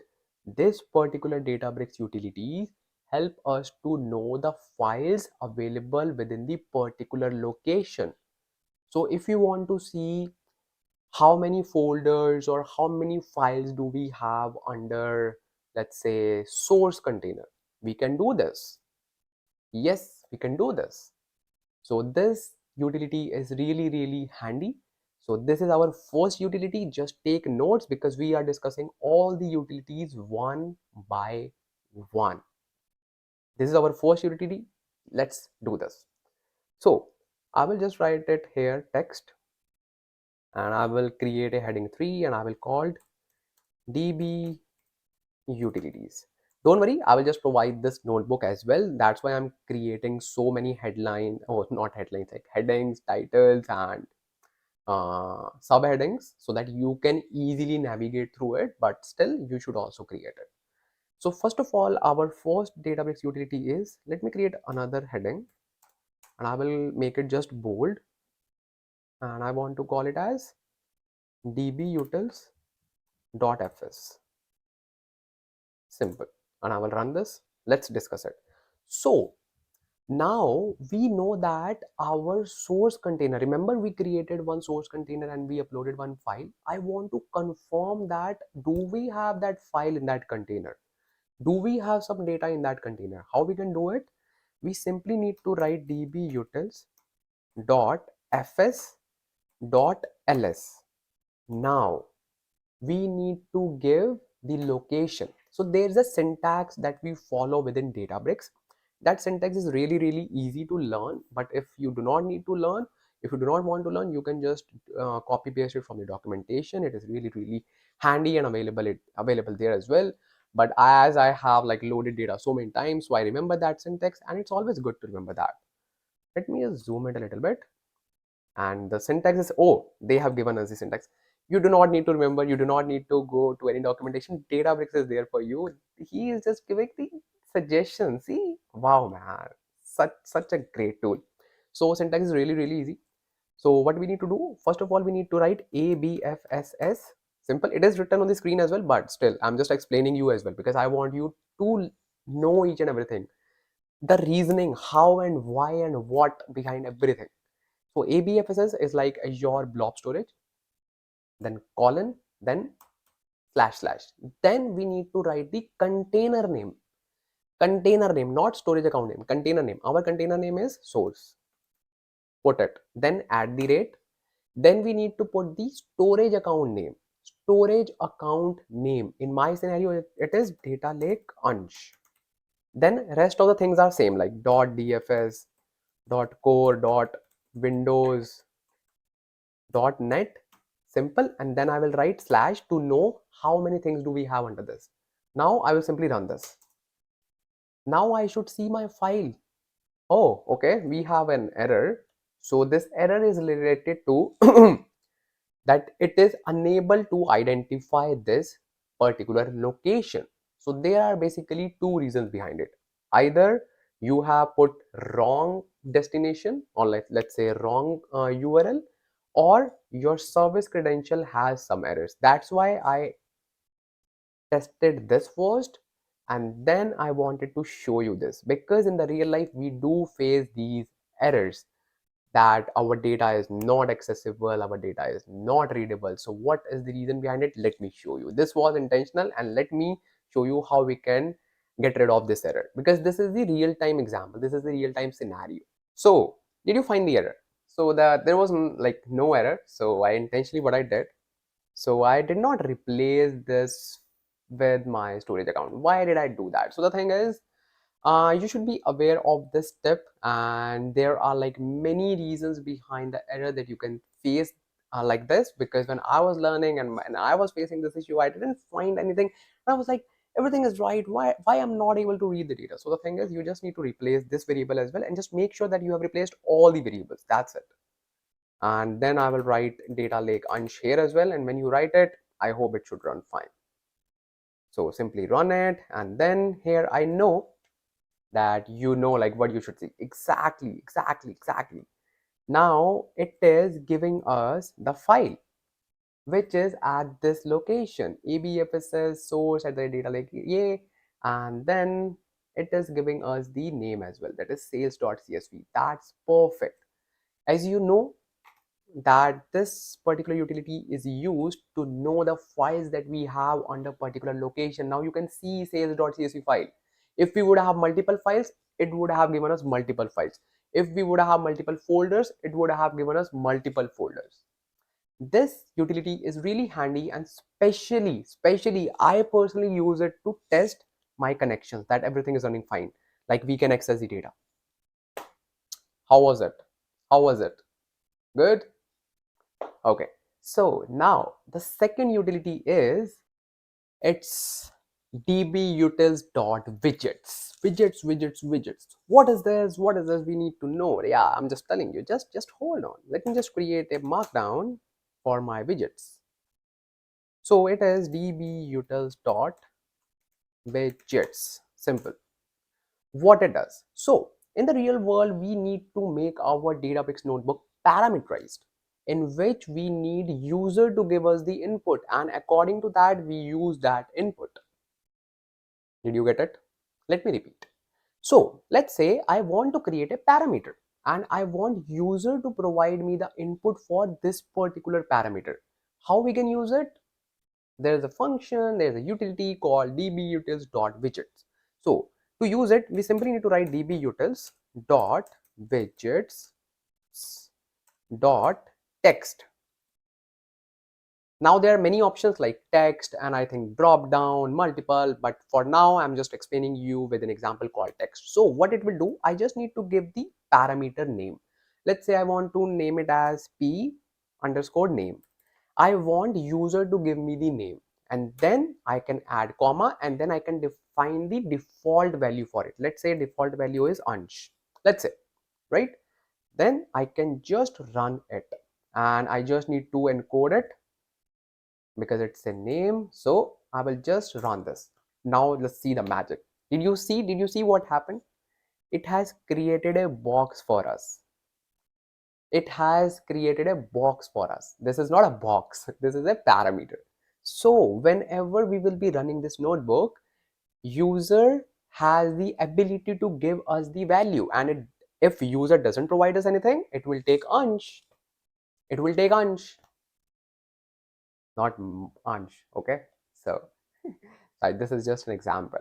So let me just show you how it works. Okay, Ansh, you have told us that we can just define the parameter, but what if user has defined here, let's say, what's your name, what should I write? Let me put my last name, Lamba. So let's say user has provided Lamba. Now this value is changed. Now this is Lamba, right? How I can pull this value? So there is a function called dbutils.widgets.get. So instead of using .text, we will be using .get. Instead of using .text, we will using .get. So how we can just do it? Let's say I will write dbutils.widgets.get, and then I just need to define my parameter name, which is p name. Simple. And I can store this value in a variable called var, like any variable. Simple. Now I will run this. This is done. Now I can use this variable anywhere in the notebook. See, I can just print it as well. If I want to print it, I will simply write var and I will run it. It will give me Lamba.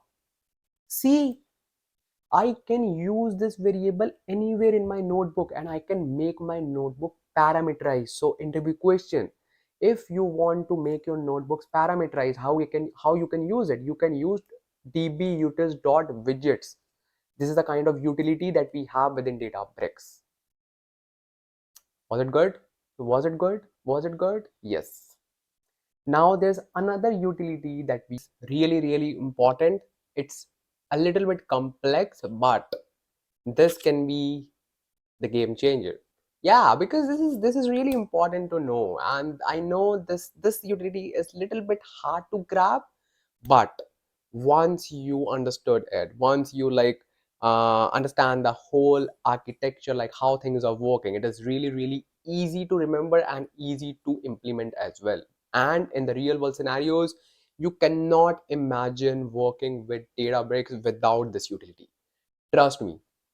So if this is so important, you need to be double focused this time and just turn off your all the notifications, because this is like the next few minutes need lots of focus. So what's that utility? Like we need to know the name. So the name is, let me make it bold. So dbutils dot secrets. As the name suggests, that it is very handy when we are working with secrets. So the thing is, in the real world situation, in the real world scenarios, when we are just working with different environments such as dev, qa, prod, so we do not want to hard code these values, such as this one, such as this secret. Obviously, we do not want to show this value. We as developers can see this, but let's say we do not want to show this to admins. We do not want to show this to other developers or junior developers, anyone. So in that particular scenario, we need to remove this value from here, and we need to do something so that we can grab the value as well, and we do not want to show the value as well. So how we can do it? So let me share you the architecture, like how things work in the real world. So when we're working with Azure, this is the reason I have picked Azure. I'm saying it again and again because these things are really important. So what we do in Azure, we have a resource called Key Vault. Keyvault. Let me write it for you. So we have a resource called Key Vault. Simple? Yeah, we have a resource called Key Vault in Azure. So in Azure, we store this Key Vault. That is a resource, and within this Key Vault, we store our secret. We store our secret. Okay, we store our secret. So in Databricks, we create a secret scope. We create secret scope. What does it mean? So in Databricks, we create something called a secret scope, which links Databricks to this particular secret by not hard coding anything, by directly connecting to this Key Vault. This is so powerful. That means your secret will be pulled directly from the Key Vault instead of this notebook. See, this is so powerful, and this is so important if you are working with the real world scenarios. So how we can actually do it? It is very simple. Just go to your Azure portal and you just need to search Key Vaults as your resource. So it should pop up here. Simple. So now obviously you do not have any Key Vault created, so just click on create button from here or from here, anything. It's up to you. So now we need to just pick the resource group. We can just pick our resource group. Just make sure you are picking the same resource group. Right now we need to just name it. Now I can just say Masterclass Key Vault. Masterclass key, or let's say vault as well. Masterclass key vault Ansh. Okay, okay. I know the name is really, really long, but can't help. Sorry. So now it is done. Now we can go to next. And one thing to remember, you need to pick Vault Access Policy instead of Azure RBAC. Just pick this one, Vault Access Policy, and then you can click on Review plus Create. Simple. And click on Create button for one more time. And it should just create that key vault. It will take just like few seconds. Simple. So actually it is creating that key vault. Key vault is really, really handy when you want to store the secrets, or like, let's say any sensitive information, right? So it is done. We can just click on go to resource, and now we can create something called as secrets as mentioned in the architecture. Right now, click on secrets. We will create one. And hold on. if if you want to create secrets, if you want to do anything, you just need to first of all go to here, access control IAM. First of all, go here, and you need to assign yourself as key vault admin, because you need to be an administrator to create any secret. Go here and click on plus add role assignment, and then you will pick a role called key vault admin. See, key vault administrator. Simple. Click on next. Then you need to pick the users. Okay, then you can just pick your email ID. Click on select. Click on review plus assign. Simple. Click on review plus assign for one more time. Done. It is added. Now we can create the secrets. Now we can just click on this button, secrets. Click on it and click on generate plus import. Now we will just name our secret. Let's say I want to call it as app secret, because we are just storing the application ID secret, that is service principal. I'm just showing an example. Okay, and then secret value I can just grab it from here. Okay, I can just grab this value from here, and this is my value. Done. And now I can just click on create button. So now what we have done, we have stored our secret. Our one, like, half part is done. Now we need to link our Databricks account to this particular secret by creating secret scope. How you can create secret scope in Databricks? So there is a tip for you. Just go to home tab and then just search your Databricks workspace by simply searching Databricks, like in the name of your Databricks workspace. Then copy this URL, which is the URL of your Databricks workspace. Like, paste it in your tab, Google tab or any tab. Then just focus on this area. You need to add hashtag secrets, then slash create scope. This is the thing that you need to add after your URL. Hashtag secrets slash create scope. C in lowercase, S in uppercase. Simply hit enter. Okay, so now we can create the scope. Now if I want to create a scope, I need to name it. I can say Ansh scope. Simple, like anything. And manage principal, you can pick any, like created or all workspace users. So leave it like this. Now we need to provide DNS name and resource ID. In order to provide the DNS name and resource ID, we need to go to our Azure Key Vault and we need to grab DNS name and resource ID from there, because we are linking our Databricks secret scope with the Azure Key Vault. So just go here, like go home tab and click on Key Vaults, and then click on your Key Vault resource, and then you need to just go to the properties. Simple. And here you have everything. The vault URI is your DNS name. And your resource ID is your resource ID. Simple. Simple. Now click on create. So it should show that it is created. Yes, it is created. Now everything is done. Now I will show you how you can use it. Simply go to your Databricks workspace. Now we have some functions available in dbutils.secrets. So now it will show us some like secrets. Let's say I want, let's say I forgot like what secret I have stored in Azure Key Vault. So it can show us that as well. We can write something known as dbutils dot secrets dot list, and then I can just enter my scope, and my scope is Ansh scope, and I will just run it. I will just run it, and then it should show me that, hey Ansh, you have a key called app secret in my keyword, and that's correct.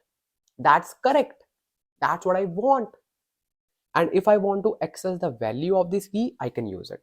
What I can do, I can just run a command called dbutils dot secrets dot get, and this time I need to say scope equals to unscope and scope equals to unsh scope and key equals to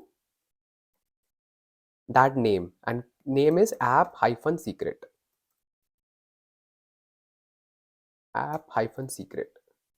That's all. That's all. Oops, I have used single quote. Yep, perfect. That's all. That's all. When I run this, see the output. It will say redacted. That means now we can use this value. When I write this thing, instead of that secret, it will give me the value. Redacted means here that your value is pulled and is secured. It is not visible, but it is secured and it is pulled safely. Now you can use this anywhere. So now I can just use this code instead of hard coding this thing. Let me just show you. Instead of hard coding this thing, this secret, I can just use this thing. This is the power of dbutils.secret command. This is my one of the favorite utilities, and yes, it is little bit complex, but not really. It was so simple. It was so simple. You just need to watch this part at least 2 to 3 times, and please watch it for me because you will gain a lot of knowledge. And just practice it. Just practice it for like 1 to 2 times. This is so handy.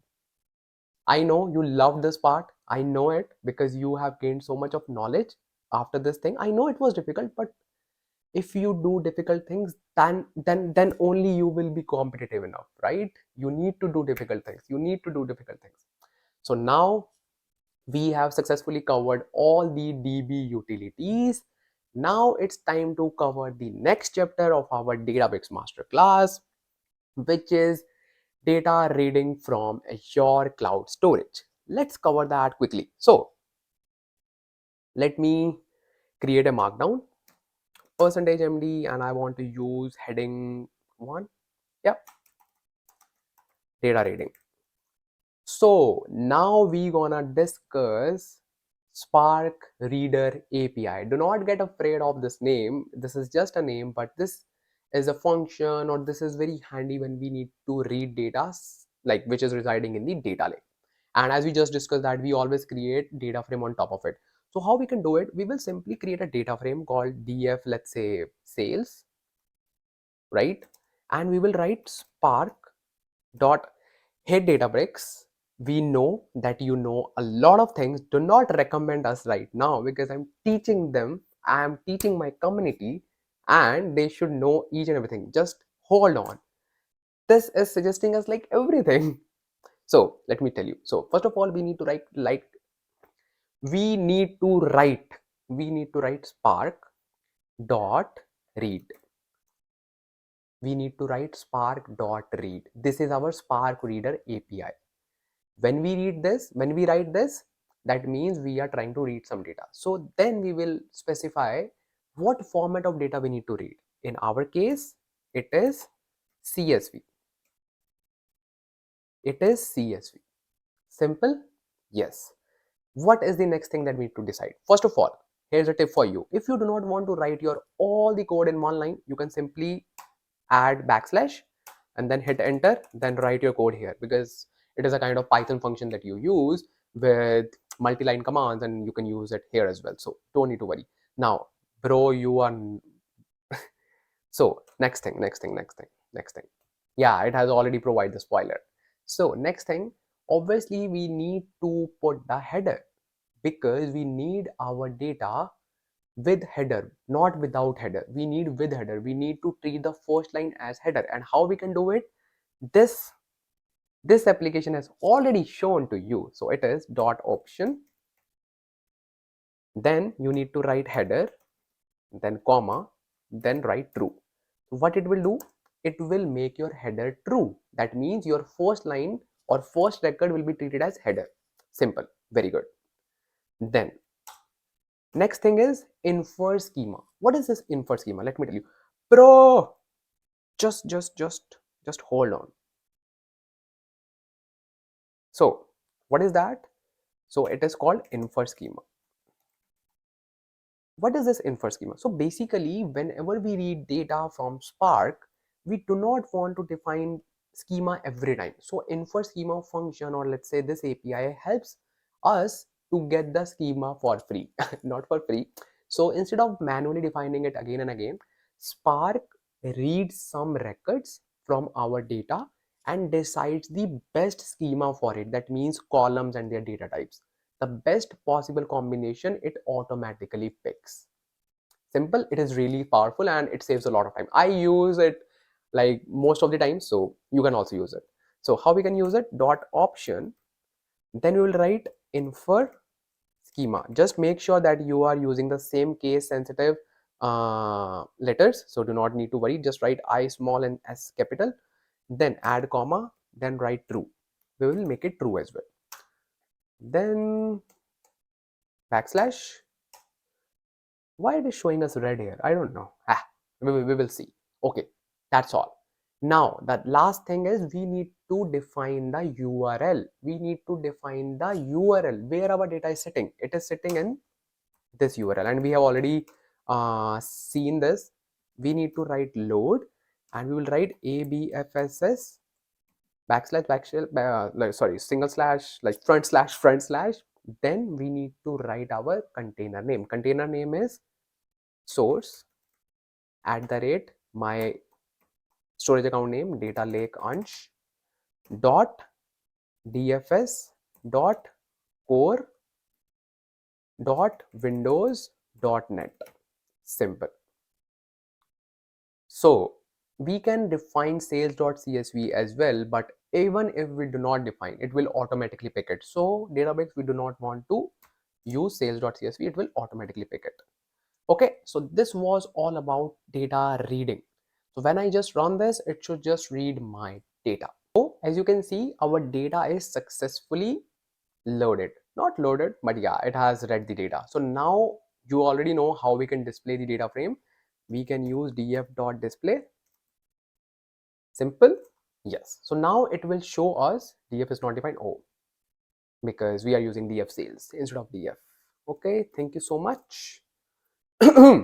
So it will just give us the data frame. So this is our data frame that we are currently working with. So this is our data frame. So you have successfully read the data sitting in data lake, and you have already learned all the utilities, everything. So congratulations, you have learned a lot in the world of Databricks, but lots of stuff are still pending, so we will be covering. But still, you should feel like you should feel good, bro, because you have learned so much. And just few minutes back you didn't know anything, but now you are feeling so much, like so confident. So that was all about data reading, how you can just read the data. And let me tell you, even if you have like different data file formats, let's say you have CSV, let's say you have JSON, let's say you have Parquet, let's say you have Delta file format, you can read any file format like this. So that was all about data reading. And now here I have a gift for you. What's that? So if you want to learn PySpark, only PySpark, let me write it for you. What do I mean? If you want to learn PySpark, what is PySpark? Basically, PySpark is a library that is used to transform our data, right? If you want to just apply some transformation, I will just show you some of the functions, but not all the functions. But yeah, some of the functions I will just show you how you can do it. And if you want to learn PySpark in detail means genuinely in detail, you can just click on the video that I have created. And this is a 6 hours long video dedicated towards PySpark only. So this is a full course of PySpark in which I have covered each and everything regarding PySpark from scratch. And definitely, if you want to become a PySpark developer, which is obviously a requirement if you are working with Databricks, so you should just watch that video and do not need to worry. You can just click on the link, just click on the like button so that it will go to your liked videos, or you can just save it by any way. So just save that video and you can still watch this video because this video is independent of that one. I'm just giving you a gift, that is a free course that you can do without paying anything. So after watching this Databricks video, you should obviously watch that video because you will feel much more confident, because you will know all the functions available in PySpark. So let me show you some of the functions here so that you will get the idea, and do not need to worry, these functions I will just tell from scratch. But yeah, we will be covering just like 2 to 3 questions, or let's say 2 to 3 functions, because we are learning Databricks only. But if you want to learn PySpark in detail, definitely you can just watch this video. So without wasting any time, let me just show you some of the powerful PySpark transformation that we have. So let's say I want to I want to create a list. What do you mean create a list? So as you can see that we have dairy, we have soft drinks, we have this, we have fruits and vegetables, we have household, we have baking goods. What if I do have a requirement in which I want to separate these values by comma, and I want to use this space as a delimiter? That means whenever I see a space, I should treat that value as a different value, and I want to store all the values in a list for each record. This is my requirement. This can be a requirement. So if we want to do this, we can just do it. So I'm just showing you 2 to 3 transformation functions within PySpark that you can learn, and definitely that complete video will teach you each and everything. Do not need to worry. And this function, obviously I will just tell you from scratch, so you can still watch.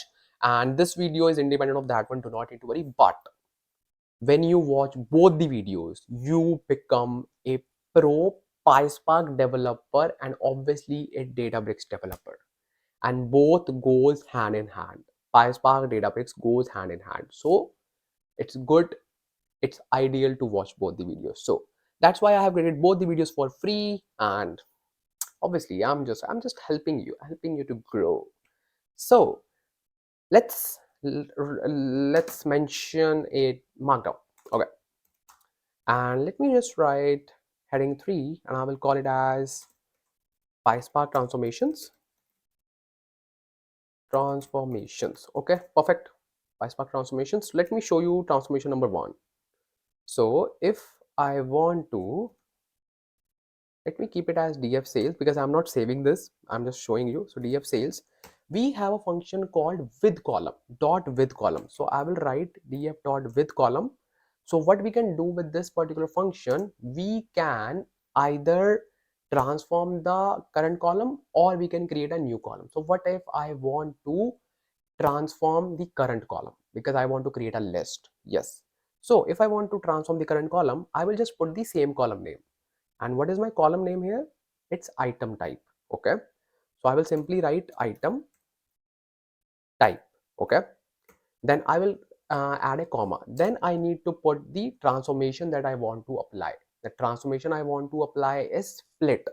We have a function called split. We have a function called split. So what it will do, it will split my values based on the space, and it will store every single value whenever it sees a space. So I will write split. Okay, and then I will write column. So column is basically an object that we use with the column name. So I just need to write item type. Okay, column item type, and then this auto suggester, like I need to turn this off, man. So I have successfully given this item type, right? So now we need to also tell split function that what should be the delimiter, what should be the delimiter on which it should create a list. In our scenario, it is space. So I will just simply write column and this, then it's space. Simple. Then I can just close this function. Simple. That was all about this split function. I can just close this function as well, and then I can say dot display. Then I can say dot display. So when I run this command, I should see the results as desired. But before that, I will just import some libraries. Yes, if we want to perform transformations, we need to import some libraries. And what are those libraries? Let me just show you. Simply add a code cell above to this cell, and I will simply write from PySpark.sql import asterisk, and basically I want to import all the functions. So simply I will write functions, and there's another library from PySpark.sql.types. So it will import all the data types. So I will first run this, then I can just run this, and you will see my data frame column is transformed. I'm sure, yeah, it is transformed. See, now it has created a list. Now it has created a list based on every single value. This was transformation number 1. And what is transformation number 2? Let me show you. What if I want to add one column which will write 1 1 1 1 1 1, or let's say yes yes yes yes yes yes in every record? This is my requirement. This is a kind of flag column that I want to create. If I want to create, it is very simple. So I can simply write here df sales. And why I'm using this transformation? Because this will also use our our that particular utility that we have created, that is dbutils.widget. Yes, it will use that particular widget as well. So how we can do it? As you remember that we have stored that value, which is var. If I just print this, oh, var is not defined. Let me just rerun it. Where is that utility? Yeah, this one. If we run this, it returns Lamba. You remember it, right? If we want to give the name, like if I want to just put Lamba as like in front of like every record, in the each record, I can use this variable. I can use this variable. Yes, I can use this variable in my column. And how we can do it? Let me just show you. Let me just show you. So when we just run this, you should see Lamba. So how we can do it? So we can simply write df sales dot with column, and this time we are creating a new column. So I can just name it anything. Let me call it as flag, and then I will say lit. There is a function called lit, lit. Lit function helps us to provide the literals, or let's say constants, to our records. So I will say lit, and I will write var. Simple. Now let me just write dot display command. Now I should see that column. Now I should see that column. Yes, I have that column with Lamba mentioned in the each record. You can give like any value. This is the transformation number 2. Here is the transformation number 3. Do not worry, I have discussed each and every transformation in detail and from scratch in that video. So you can definitely watch it after watching this video, because you need to just focus on this part first, because we are just trying to hit that delta lake, and that is really, really important. So here is the transformation number 3. What's that? Let me just show you. What if, as you can see, this particular number 1.2, let's say I want to change its data type. I want to cast this. That's called typecasting. What if I want to change the type of this data type of this particular column? I want to make it string. That's my requirement. Maybe that's a kind of joining key that we have in the data frame. So I want to make it string. How we can do it? Let me show you. So for that, we will simply write df sales dot with column, and as you know that we are just transforming the current column, so we will write the same name, that is item visibility. Simple. And then we have a function called, first of all we will write the column name using call object, item visibility,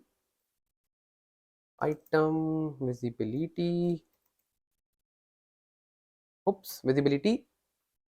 We have a function called dot cast. It will help us to cast the current data type of the column. So if we want to convert it into string type, we need to call the string API, that is called string type. And then when I just write dot display, it should return me that column with string data type. And how we can confirm it? As you can see, I can see ABC instead of 123 or 1.2 something, that is float. So its data type is also changed. So these are some of the PySpark powerful transformations that we have, and you should know all the transformations. But for this particular masterclass, these transformations are enough. And obviously, after watching this masterclass, you should watch that PySpark masterclass as well. That is PySpark full course. But for now, it is enough because we are focusing more on Databricks, right? Yes. And promise me you will watch that video. Trust me, you will be like having so much of professional skills after that.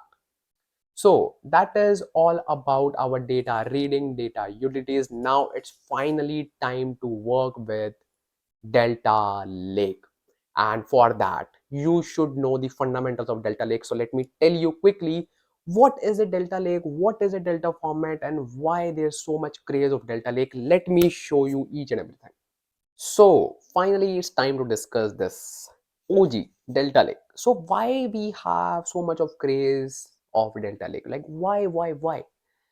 By the way, I'm a fan of Delta Lake, so let's talk about it. So basically, Delta Lake is not a file format. No, it is a file format, but in an indirect way, not a direct way. Like we do not have something called dot delta. No.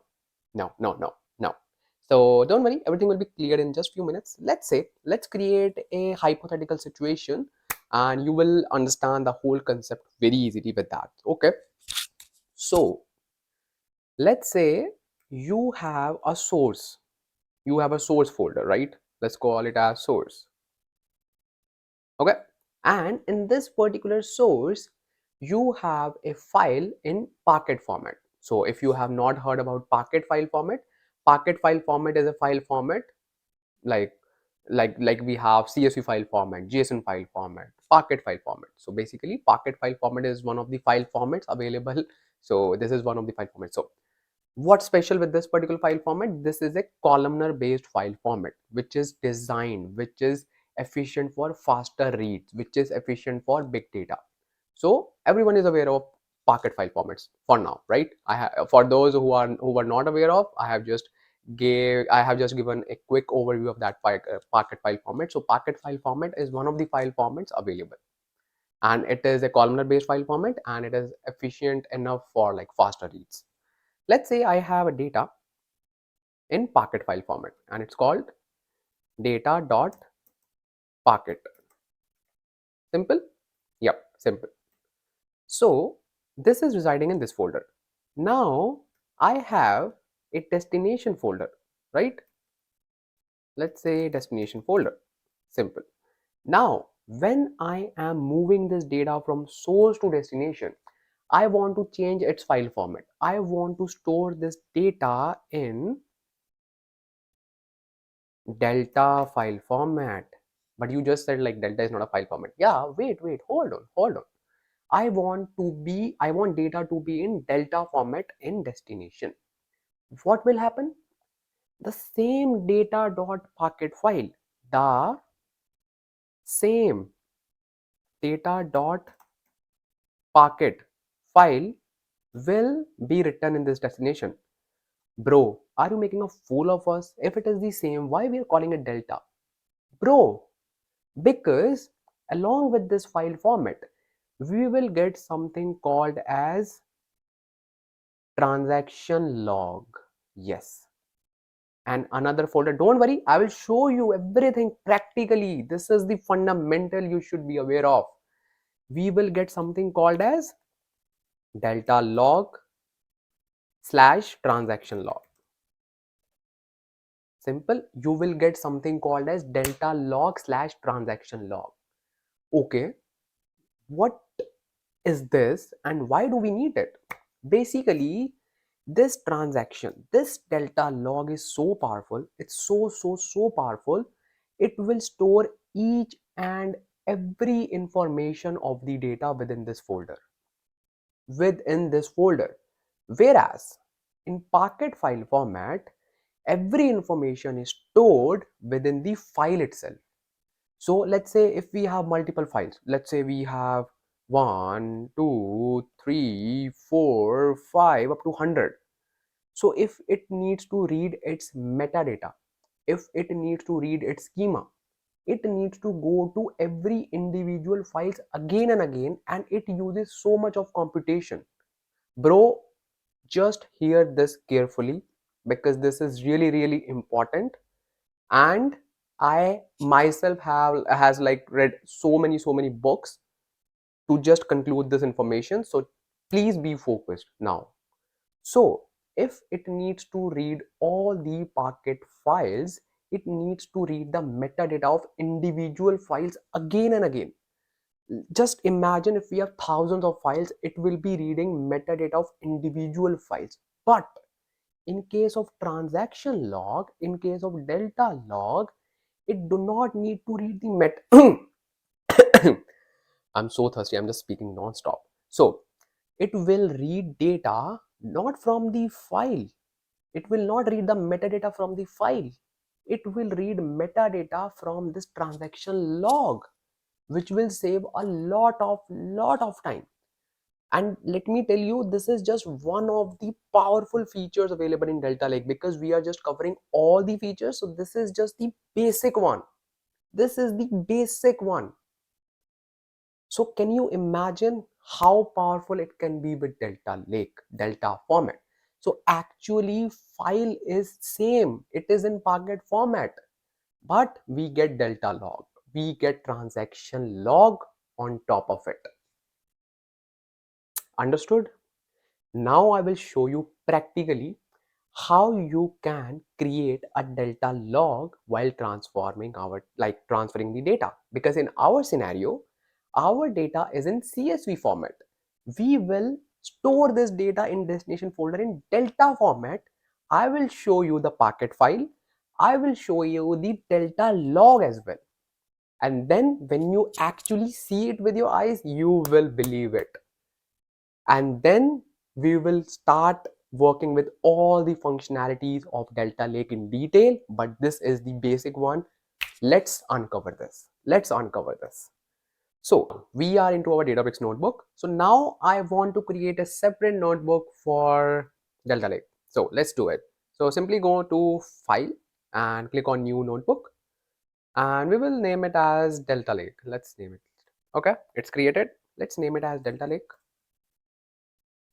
Simple. Now I would also like to show you one important magic command, which is %run. So you would have noticed one thing. Let me just go to Workspace let's go to Workspace. Let me just show you one thing. So if we go to our Workspace, which is Databricks Masterclass, if I want, let me just refresh, because I should see two here. Oh, I got it. So in order to create notebook in this particular folder, we need to just create here. Let's say create notebook. So we will just create Delta Lake in our this particular workspace, because we want to store our Delta Lake notebook within the same workspace, because I want to show you one important command. Okay, let's say we are in this workspace, right? Let me refresh. Now it should show me Delta Lake. Okay, I'm not interested in this one, which is created in home. I can just delete it. Move to trash, because it is in home. It is not available in any kind of workspace, but this is available in workspace. See, so in this particular tutorial notebook, we have configured that service principal to access data in the data lake, right? So whenever we create a new notebook, we have to do it again. There are two options. You can also copy and paste it. Obviously you can copy and paste it, but what if you have something in your code? Let's say you want to use all those things that you have created in this notebook in this particular new notebook. What if? So we have a command called %run. We have a command called %run. So what it will do, it will just run our previous, or not previous, let's say we can just run any notebook. So it will just run the notebook mentioned in our location, and it will just import that notebook for us. So let's say in this Delta Lake notebook, it will import this notebook as well. This is really powerful command and I love to use it. So let me show you how you can use it. It is very simple, just one line of code. You just need to take care of this thing, that is your workspace name, that is Databricks Masterclass, and your notebook name. So we will simply go to this notebook and we have already renamed it. Second thing, we need to attach it to our cluster. Simple. Then we will write this command and we will write %run, and then we need to say first of all slash Databricks master class, and then you need to give the notebook name. Simple. When you run it, that means your whole notebook is imported. You do not need to perform anything. Like anything means anything. See, you do not need to perform any utilities, you do not need to perform anything. So everything is done. You do not need to configure anything again. So we are good to read the data or anything we want to do. So this was really handy. I wanted to show you. So one more important thing, that we do not need to read any data frame again. We do not need to just read df underscore sales again, because otherwise we would have read it again. So this is a very powerful command.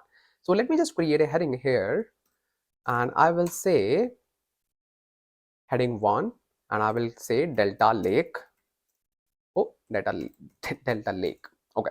So first of all, as I promised, that first I will just write my data, which is df sales to destination container, and I will show you the delta log and packet files. Yes, let's do that. How we can do it? There's a command slash, there is a data frame writer API which is called df.write. Simple. df.write, and in our case it is df underscore sales. Good catch. So df underscore sales dot write. Then again the same step, we need to specify the format of the data, and in this scenario it is delta. Simple. Then we need to specify the mode. Now what is this mode? So basically we have 4 types of modes. Let me quickly discuss that as well, because that is really important. So when we write the data, we get 4 modes. Number one is append. Okay. Number 2 is overwrite. Number 3 is error. Number 4 is ignore.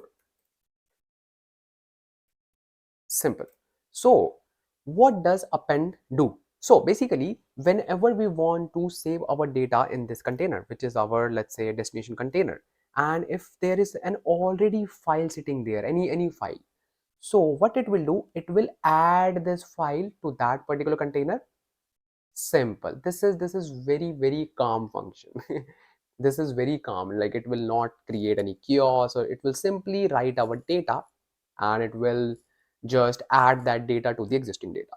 But this overwrite command will go here and will say, who the hell are you sitting here? Who the hell are you? Just go from here. It will just overwrite the data. It will just remove this file and it will save this file and it will overwrite it. Simple.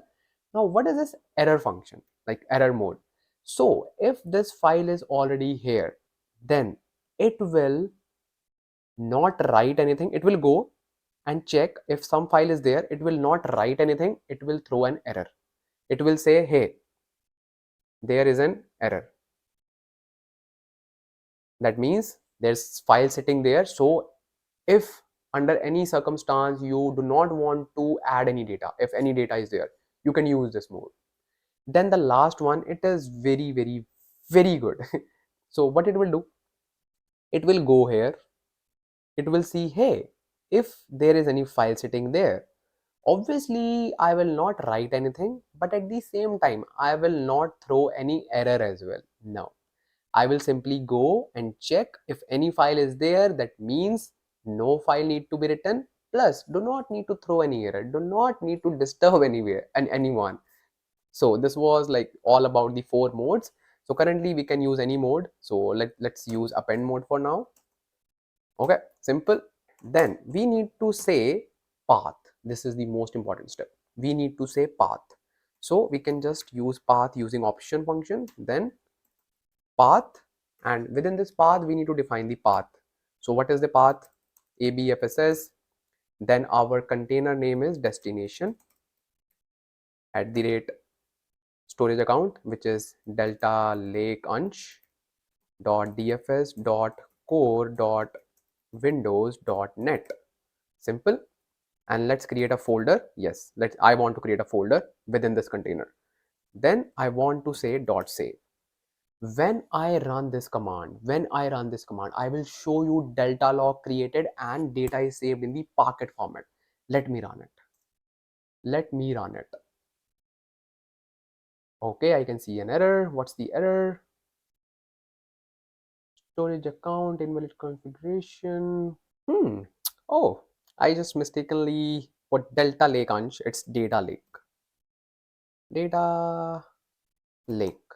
Oops. Data Lake Ansh. Let's see if it is right or wrong because I don't remember the name. Yeah, it should be fine. Yeah, it's the name Data Lake Ansh. Yeah. So now it is writing our data in the Delta format. And yes, I can see that it has successfully written the data. Now I am very excited to check my destination container. I should see one folder called sales, and within that I should see delta log and Parquet file. Do you want to see that? Let's see it. Simply go to your account, storage account, and click on destination. Oh, perfect. I can see sales folder. Let me just increase the size of it. Okay, you can see sales folder in your case. Very good. Click on it. Yes. This is your delta log that we were talking about. This is the delta log. This is the Parquet file name. Do not worry, it is automatically decided when we create the folder, and you do not need to worry about file name because we read our data using folder names, not file names. So do not need to worry about that. This is Parquet format. As you can check the properties here, click on this and click on properties. So this is the Parquet format. You can just check the data type, I think, from here, or you can just go to edit tab. You should see data is encoded. So this is encoded data. You cannot understand it, but Spark can understand. Do not need to worry. So the main point here is we have the Parquet file. On the top of it, we have delta log. Do you really want to check what is inside this delta log? Let me show you. We have JSON and CRC files. See, we have something called JSON and CRC file. Let me just expand it. We have 0000000.json, 0000000.crc. This is not of our use. Do not need to worry. CRC stands for, I think, cyclic redundant check files. And the main thing is this one. I was saying that all the metadata, all the instructions are written in this delta log. That means everything is written within JSON file. Let me open it and let me click on edit. I will show you everything is written within it. Everything. See, metadata. What do we have inside metadata? We have ID. Okay. We have schema string as well. We have all the other fields. See, item, fat, content, everything, all the column names, all the data types, every information is written within this delta log. So let's suppose we have here multiple files like 1, 2, 3, up to like thousands, let's say. So it will read data from these files, yes, but instead of reading data from the metadata of individual file, it will straightforwardly go to this delta log and it will read data from here. This is your delta lake, this is your delta format, this is your delta data. So this is all about delta lake. All about? No, we have just started this topic. I'm gonna cover each and everything within this topic. I know that would require a lot of time, but still I'm ready to give it. I'm ready to devote it just for you so that you can learn. You do not need to go here and there and you do not need to just suffer. I will help you to learn and grasp the whole content. So we have successfully loaded the data into the destination container using Spark Writer API and in the Delta Lake format. Now we are excited to learn more about delta tables because in the real world, we create tables. Yes, we work with data frames as well, but at the same time, we work with delta tables more, because at the end we need to serve delta tables to the data analyst, or let's say BI managers, BI developers, to create reports on top of it. How we can create delta tables, let me show you. But before that, I will tell you about one important concept that is called external tables versus managed tables. And yes, that means external delta tables and managed delta tables. So before covering delta tables, we will cover an important concept called external delta tables versus managed delta tables. And trust me, this is your hot topic for interview.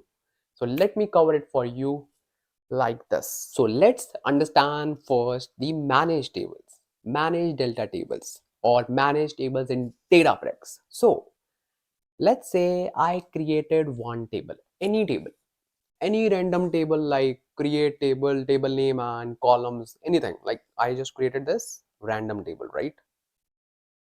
So this is my random table. Okay. Have like, let's say 3 columns, ID, name and marks, right? This is my random table.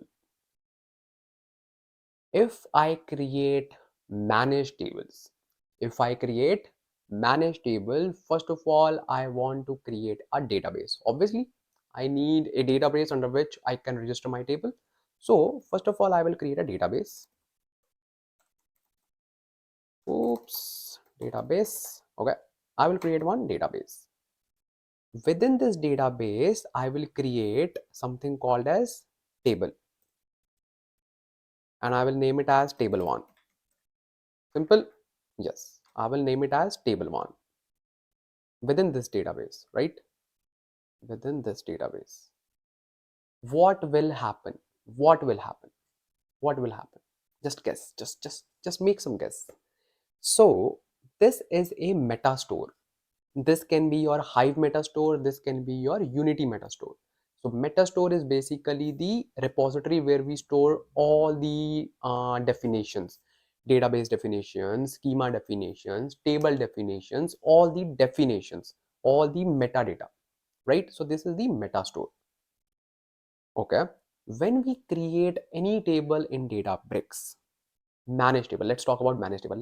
When we create any managed table, what will happen? Let's say this is the table 1, right? So in this particular meta store, our database definition will be stored.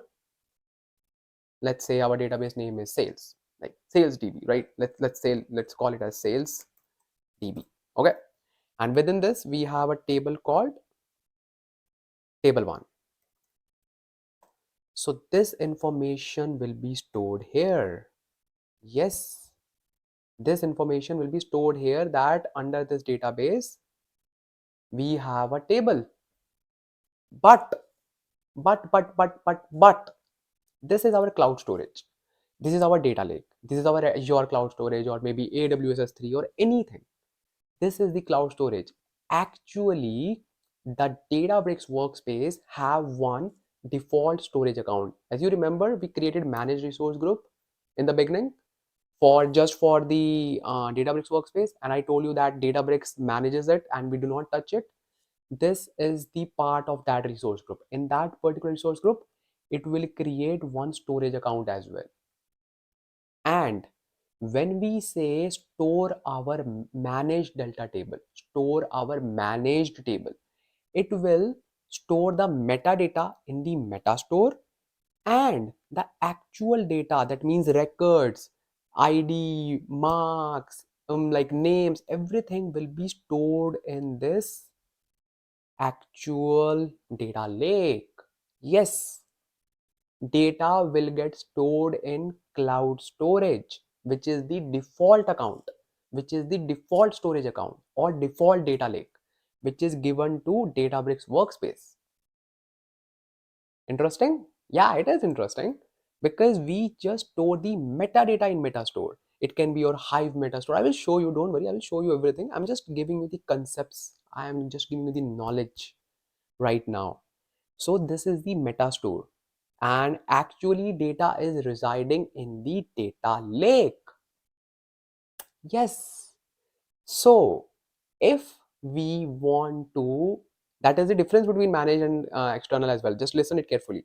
If we want to delete this table, let's say I want to drop this table after creating it. So, and as we know that this is the real data sitting inside this, Databricks will delete the table definition, obviously, and this will delete the data as well, because this is managed by the Databricks. That's why it is called managed table, managed delta table. Got it? This is the managed table in Databricks. And let me tell you the external table now, and it is so easy for you now to grasp the concept of external table. I'm so sure you will just grasp it like this.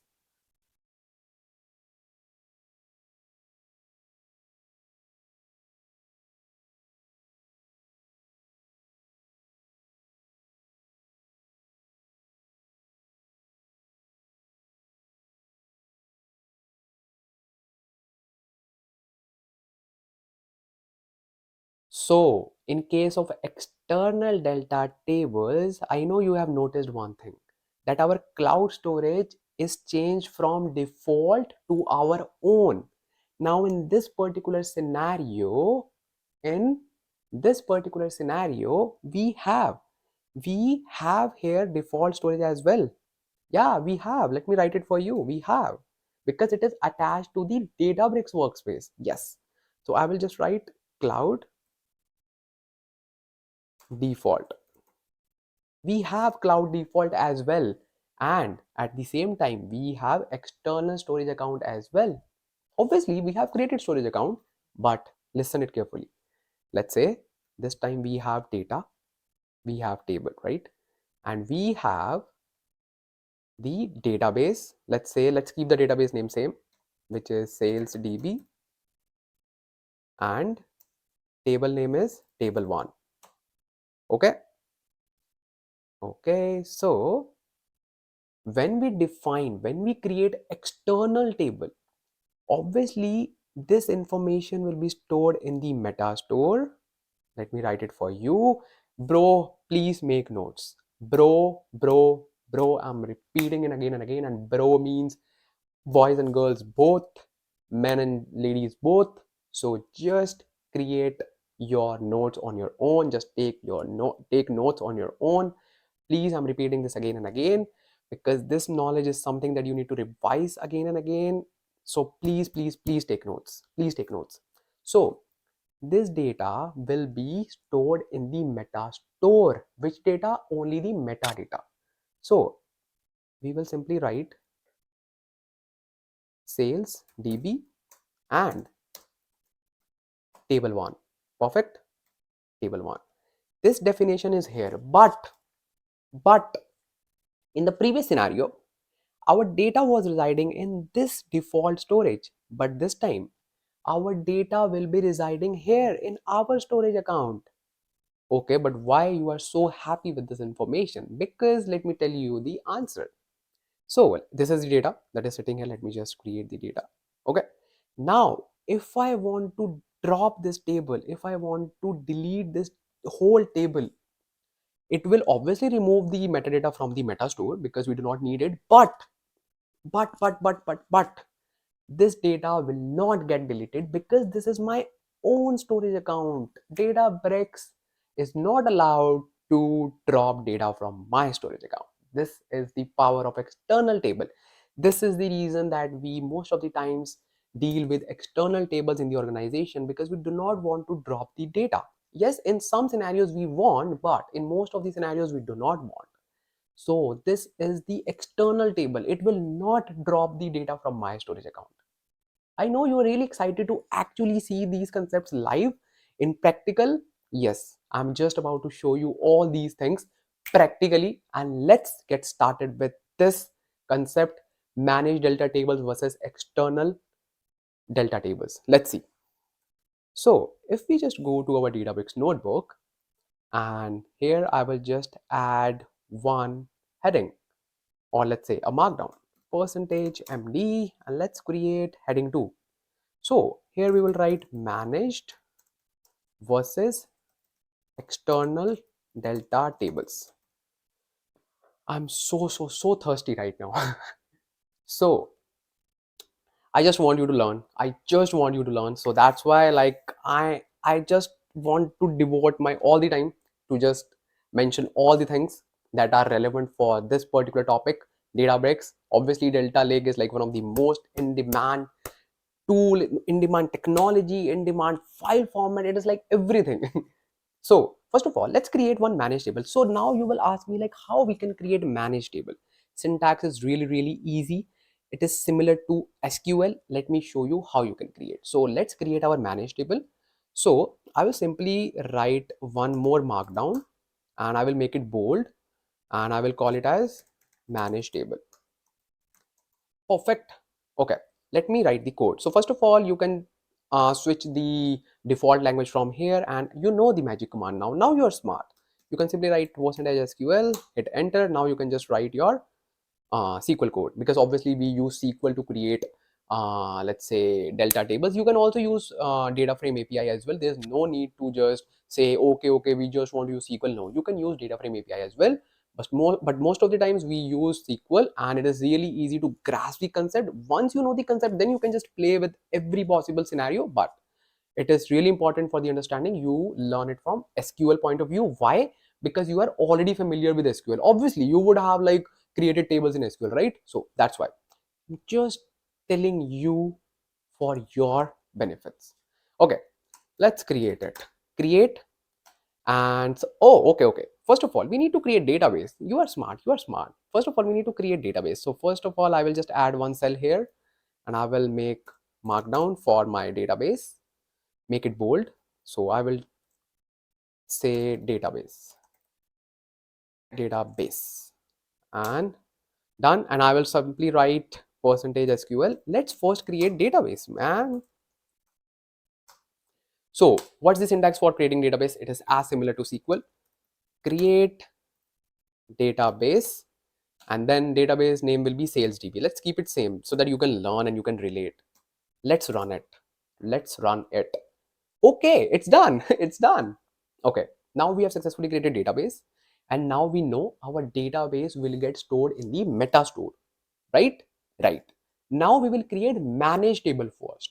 Okay, create table. Table name will be obviously starting with salesdb because this is our database. Now what table name you need to select? Let's say I want to keep it as man table. That is manage table, right? Man table. Short and like to the point. Then once you write this, now what we need to do, we need to define the columns within it. Okay, I will simply hit enter and open the braces. I will simply create 3 columns. ID. Database is very smart. He knows like I love ID columns. Next will be my name, not my name, string, and then let's say marks, right? Marks will be int.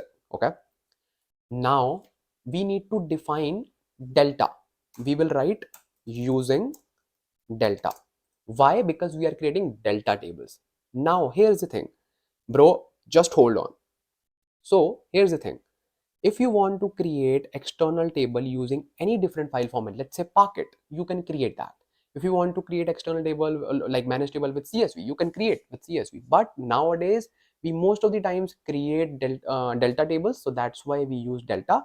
And Databricks has also adapted this, so it has seen that most of the times people do create tables using delta format, so it has created this as default table format.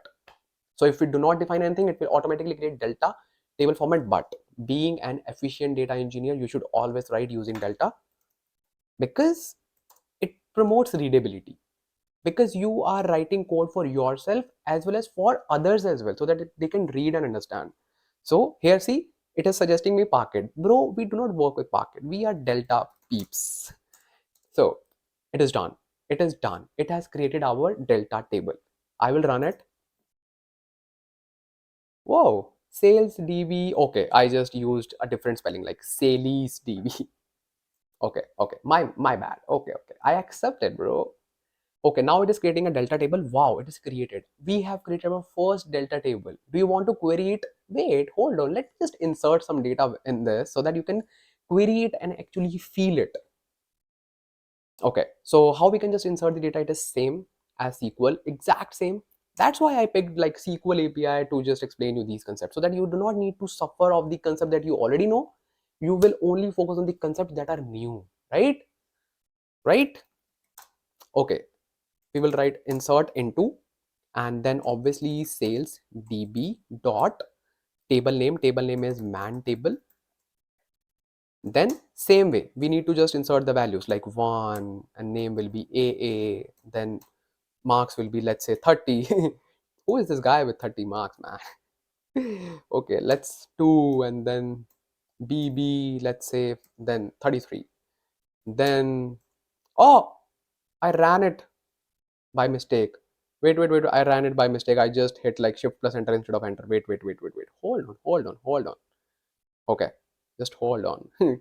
So,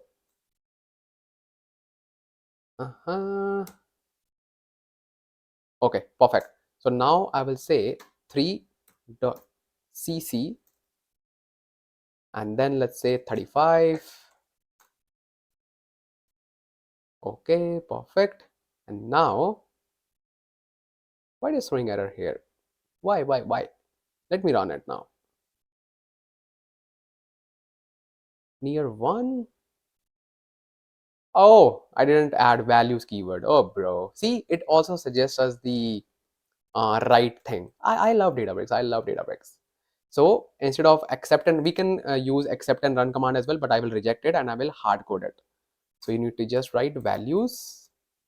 My bad, because I was just discussing something unimportant, which was like who scored like marks 30. So I want to insert one more value, let's say 4, and then DD, and then 40. Who scored 40 marks? Okay, let's not be judgmental. So I will just run this command and it should just insert the values in my table. Now I am excited to see the output. How you can query this table? You can use select statement as you use in SQL. Yes, exactly same. So I would like to query this. First of all, I will write percentage SQL.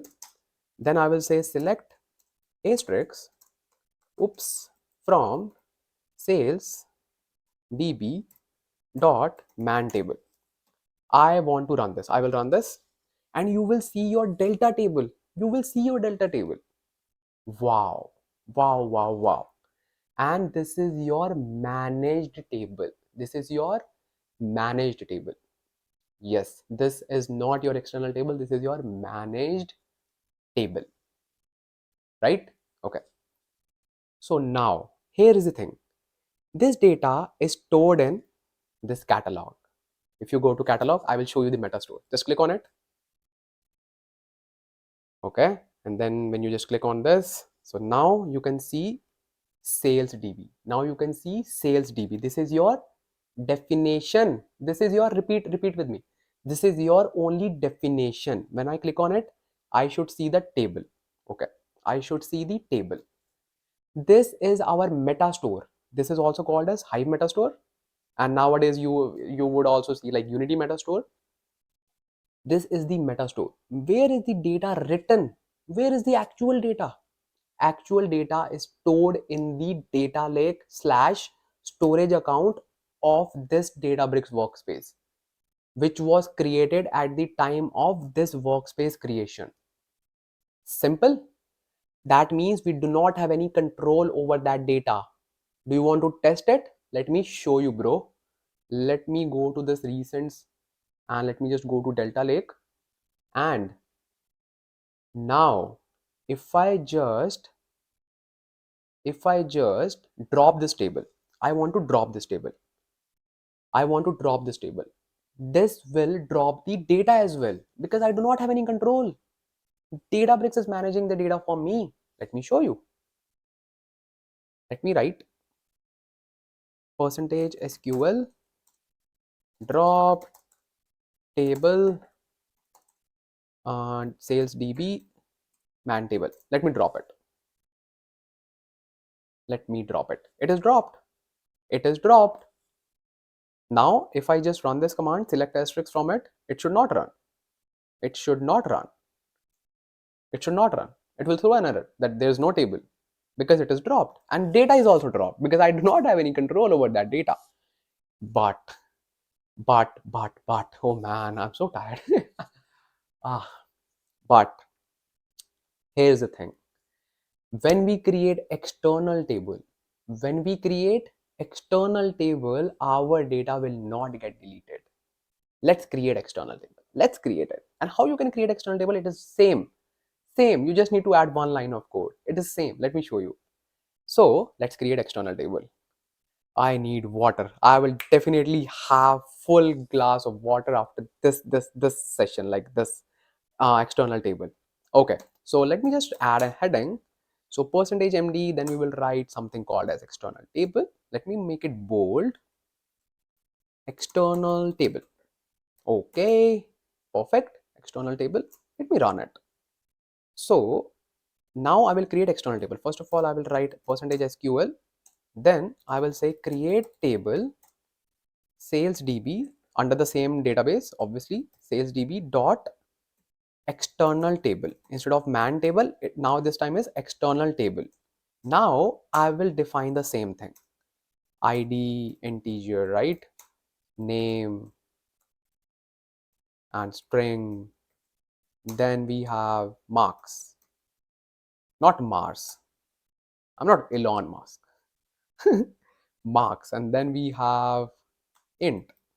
By the way, I love Elon Musk. I love that man. So now everything is same. Obviously, we need to define delta. Using delta, what's that? What's after this? I know, like this is the same step we have done for manage table. When you write one more line, it will become external table. What was the fundamental? In external table, we store the data in our own storage account. What does it mean? It means we need to provide the location where we need to save our data. So we will simply write location, and then I will write the location ABFSS, and this time I want to save it at destination, and obviously my storage account name, which is Data Lake Ansh .dfs.core.windows.net, and then I will create a folder called salesdb. Then within that I will call this as external table. Let's do it. Okay, once it is done, we want to run it, and you will see the magic. I will show you the magic, not the magic. It is just like the functionality of external table. Now it is creating external table. It has created external table, right? Now I want to insert the data, as we have inserted the data for this table. So I will just copy it from here, and I will insert the same values here within our external table. Okay, and obviously we're inserting the values in external table. Okay, let's insert it. Values are inserted. Now I want to query this. Percentage SQL, select asterisk from salesdb dot external table. Let's run this. Perfect. And if you want to see this data, this table, we need to just go to the catalog. Then within the Hive Meta Store, we should see this table, external table. Now it is external table. Okay, this is here, we know, but Ansh, you told us that our data is residing in our data lake. Yeah, I'm not lying. So, I need to stretch. So, if you want to see the data, I can just show you. Okay.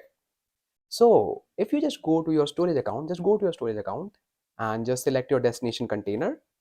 Within that container, you will see a new folder created. It's called salesdb. What is this? This is our database. When you click on this folder, you will see another folder in this folder, external table. This is our table. When you just click on this table, you will see the delta data. This is your delta log. This is your actual data, actual physical data, which is in our control. Now I will show you the command. I will just run the drop command. Let me just show it. So when you just run the drop command, now when you just run the drop command, let me just run the drop command. Drop table, and what was the schema name? Oh yeah, sales dot external table. Now when you just do this, oh, I just provided the wrong spelling. Table, yeah, I was a little bit more excited. So now our like our table is dropped, right? If I just go to my catalog, or not even go to catalog, I can just query it. When I just query it, it should not give me the table because it is dropped from the meta store as well. But you will see the data residing here. Let me just open the destination table again. I will still see the sales DB. I will still see the external table. I will still see the data and delta log. Bro, you are just making us a fool. Just refresh it. Okay, let me click on refresh. It is still here.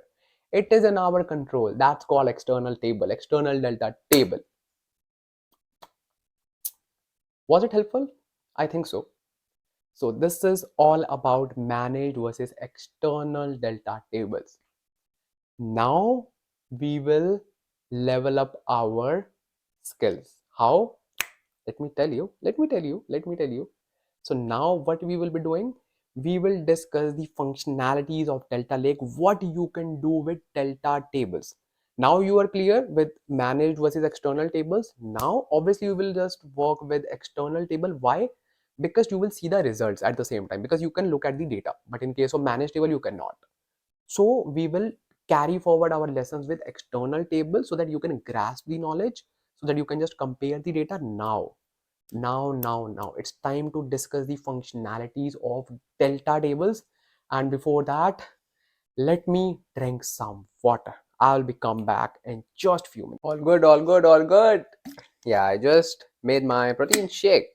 That was really required.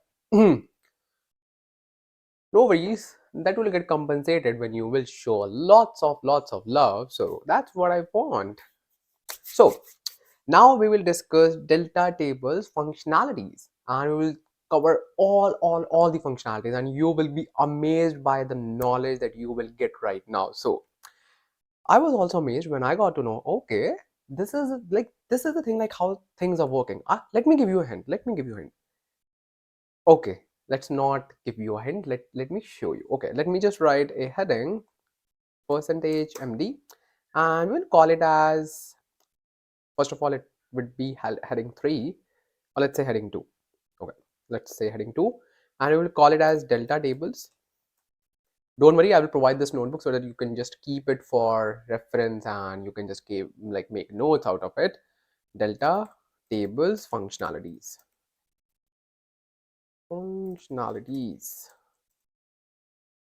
Okay, so what we will be discussing in this, almost everything. Okay, first of all, let's perform, like I will perform like all the DML operations that we perform, like delete, update, insert, then alter table, like everything. And we will learn everything one by one, and I will also tell you a concept called tombstoning. Don't worry, I will just discuss everything. First of all, let's perform one function, that is insert, right? Percentage MD, and I will make it bold, and let's call it as insert, right? Perfect. So I want to insert some more data in my delta table, and I want to see the like how it will write my data, right? Like how it will store my data behind the scenes. So first of all, I need to recreate the data. So for that, I can just copy the command, that is what, create table, so that it can create the data again, right? Or I can just rerun it from here as well. There's no need to worry about it.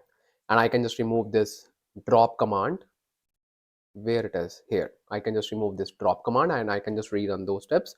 And before that, I can just delete that folder as well, like, which is external table, because I'm just recreating this table. So do not need to worry, just delete this table, because I just wanted to show you that data resides there. So I'm just recreating this table, this one. Let me run this.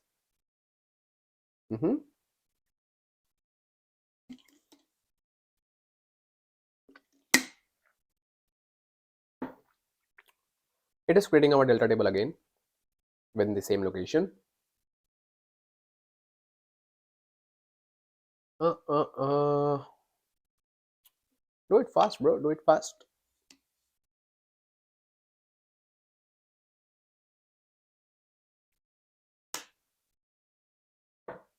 Hmm.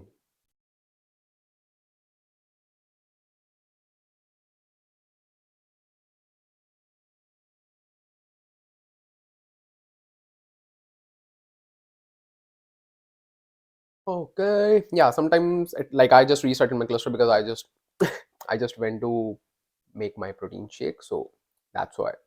So whenever we just run the very first command after that, like after restarting the cluster, it takes some time, but no need to worry. No need to worry. So obviously I will just insert this data. Yeah, data is inserted. Perfect. Now I will just see this data. Yeah, I want to see it.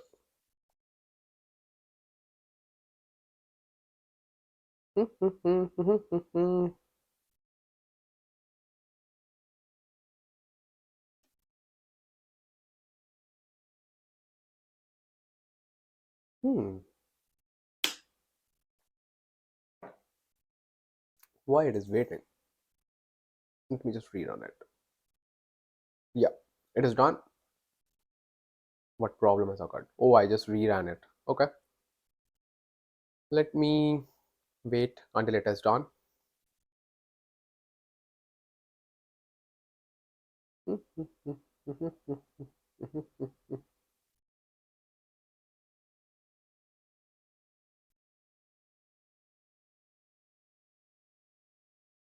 Let's cancel it. Reload page. Let's reload the page. Just make like giving some fishy errors. Let's reload the whole page. So now it is refreshed. I don't know. It was like due to maybe internet connection or maybe internal error. I don't know. So I just refreshed it. So now it is working fine. So as we can see that our data is there and it has recreated the external table on top of it. That's good. That's good. So now we want to perform a function, or let's say a DML command, that is insert. So I will just copy this code, insert. Obviously, I will update the values, don't worry. So now I want to insert more records. Can it allow us to do that? Obviously, bro, you can. So let's say I want to insert 5, 4, 6, 5, 4. Wow, wow, wow, wow, wow. Ansh, hats off, man. You have done Bachelor of Science of Mathematics and you are saying 4 after 5. Very, very well done. Very well done. Okay, very well done. So basically, we will now insert the values inside the table. So it can allow us, but the whole intention is totally different. And I will tell you what's that. Let me just first run this, and it ran successfully as expected. And now I want to query the data. Select asterisk from salesdb dot external table. Perfect. I will query it. Obviously, I can see 4 new records, 5, 6, 7, 8. Yes. Like, can you imagine, like, that we have Parquet files behind this table, right? Behind this external tables. So what just happened with that Parquet file? Let me show you.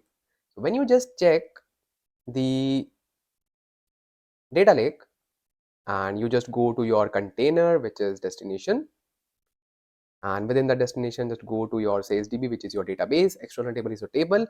Now a new file is added. See, now new file is added. New file is added. Part 000 hyphen EA44E. So it has inserted a new Parquet file, right? And do you want to know what has just happened in Delta log? Let me tell you. A new JSON file is inserted, which is called this one, which is this one, JSON. Yes. So what it has done, let me just open it for you. If you go to edit, you will see it said add part 0000 EA444. That is our latest data. In JSON 1, you will see something called as, something just got into my eyes. Wait. Pro, what was that, man? Yeah, it's fixed. So now this is the packet file which was initially added when we just inserted values 1, 2, 3, 4. So this is that thing. That means how it reads our data. How it reads our data. So this is our table, ext table folder, right? So how it delta table read our data. So it will not go to these partitions. No, it will go to delta log. It will read all the JSON files, JSON 000 that consist our metadata. 01 had our initial load, then JSON 2 had the incremental load, that is 5, 6, 7, 8. Then after all those logs, it will read the data accordingly. This insight, this knowledge will get more clear when I will show you the next thing, which is the delete command. And we will also learn the concept called tombstoning. Let me just write it here. Tombstoning. Tombstoning. Oops. Yep. Tombstoning. We will also learn this concept tombstoning. Let me show you. So our insert is done. Let me show you the delete. Percentage MD, and let me make it bold. Delete. Let's say I want to delete this record, which is record number 8. Let's say I want to delete this record. Okay, let's delete it. Syntax is simple, right? We need to just write delete. Oops, let me first add percentage SQL. Then we can say delete from table, which is says db.external table. Let me tell you what just happened. So first of all, to understand what just happened, let's go to the delta log. Okay, here's the delta log. First of all, in the delta log JSON 000, this was created when we defined the table, when we didn't have any data. Okay, let's skip this. Now in JSON 1, what we have? We have the information that add this partition. What is this partition? Just remember the name. 42B. Just remember this name. 42B. Add this partition. Okay. Okay. And we just got to know that whenever we read the data in delta tables, it first goes to the delta log. It read all the logs and then it read the partitions. It does not care if they are like 300 partitions or 3000 partitions or like 3 lakh packet files. No, it will only read the delta log. Whatever it is written in the delta log, it will read only those packet files. Okay, it says add part 42B. Remember this 42B. Okay, we added it. In JSON 2, it says add C92 as well. 42B, C92. Both the partitions were added. Yeah, we are fine till now. Okay. What just happened?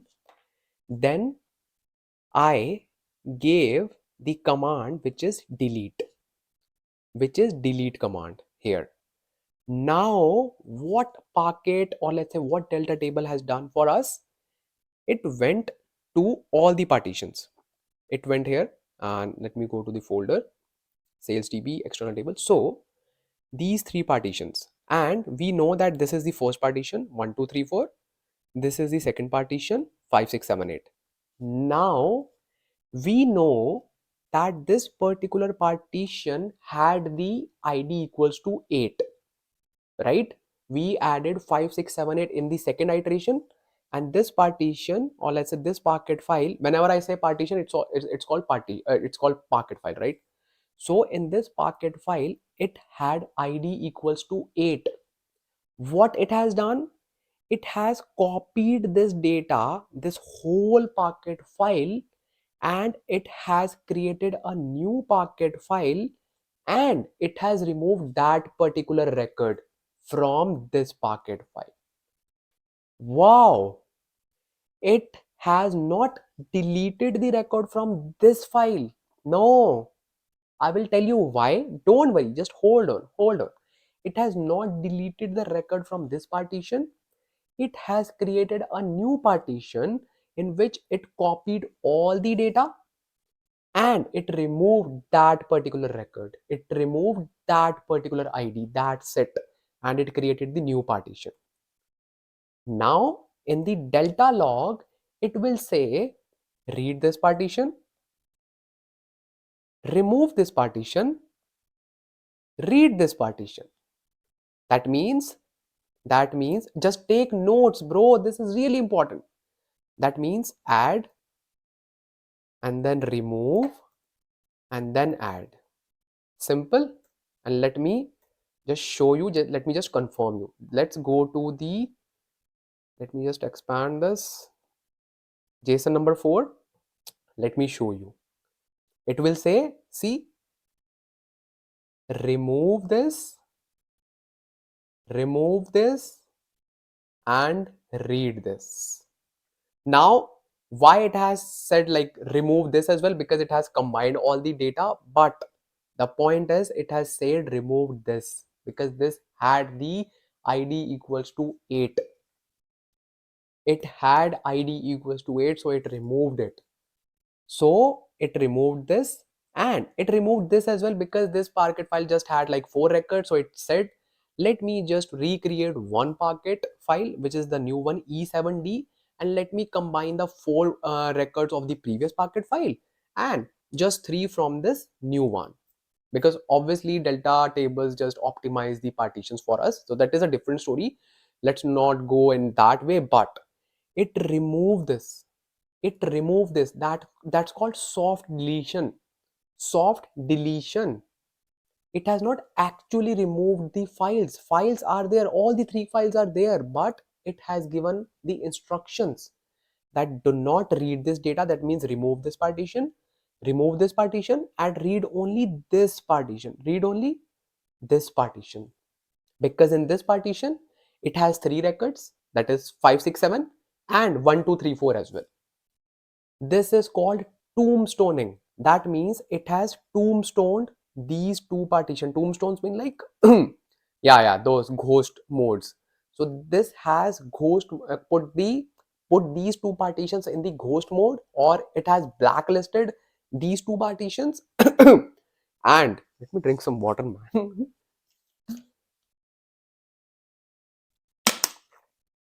It has put these 2 partitions in the blacklist, and it has asked, just read this partition, only, now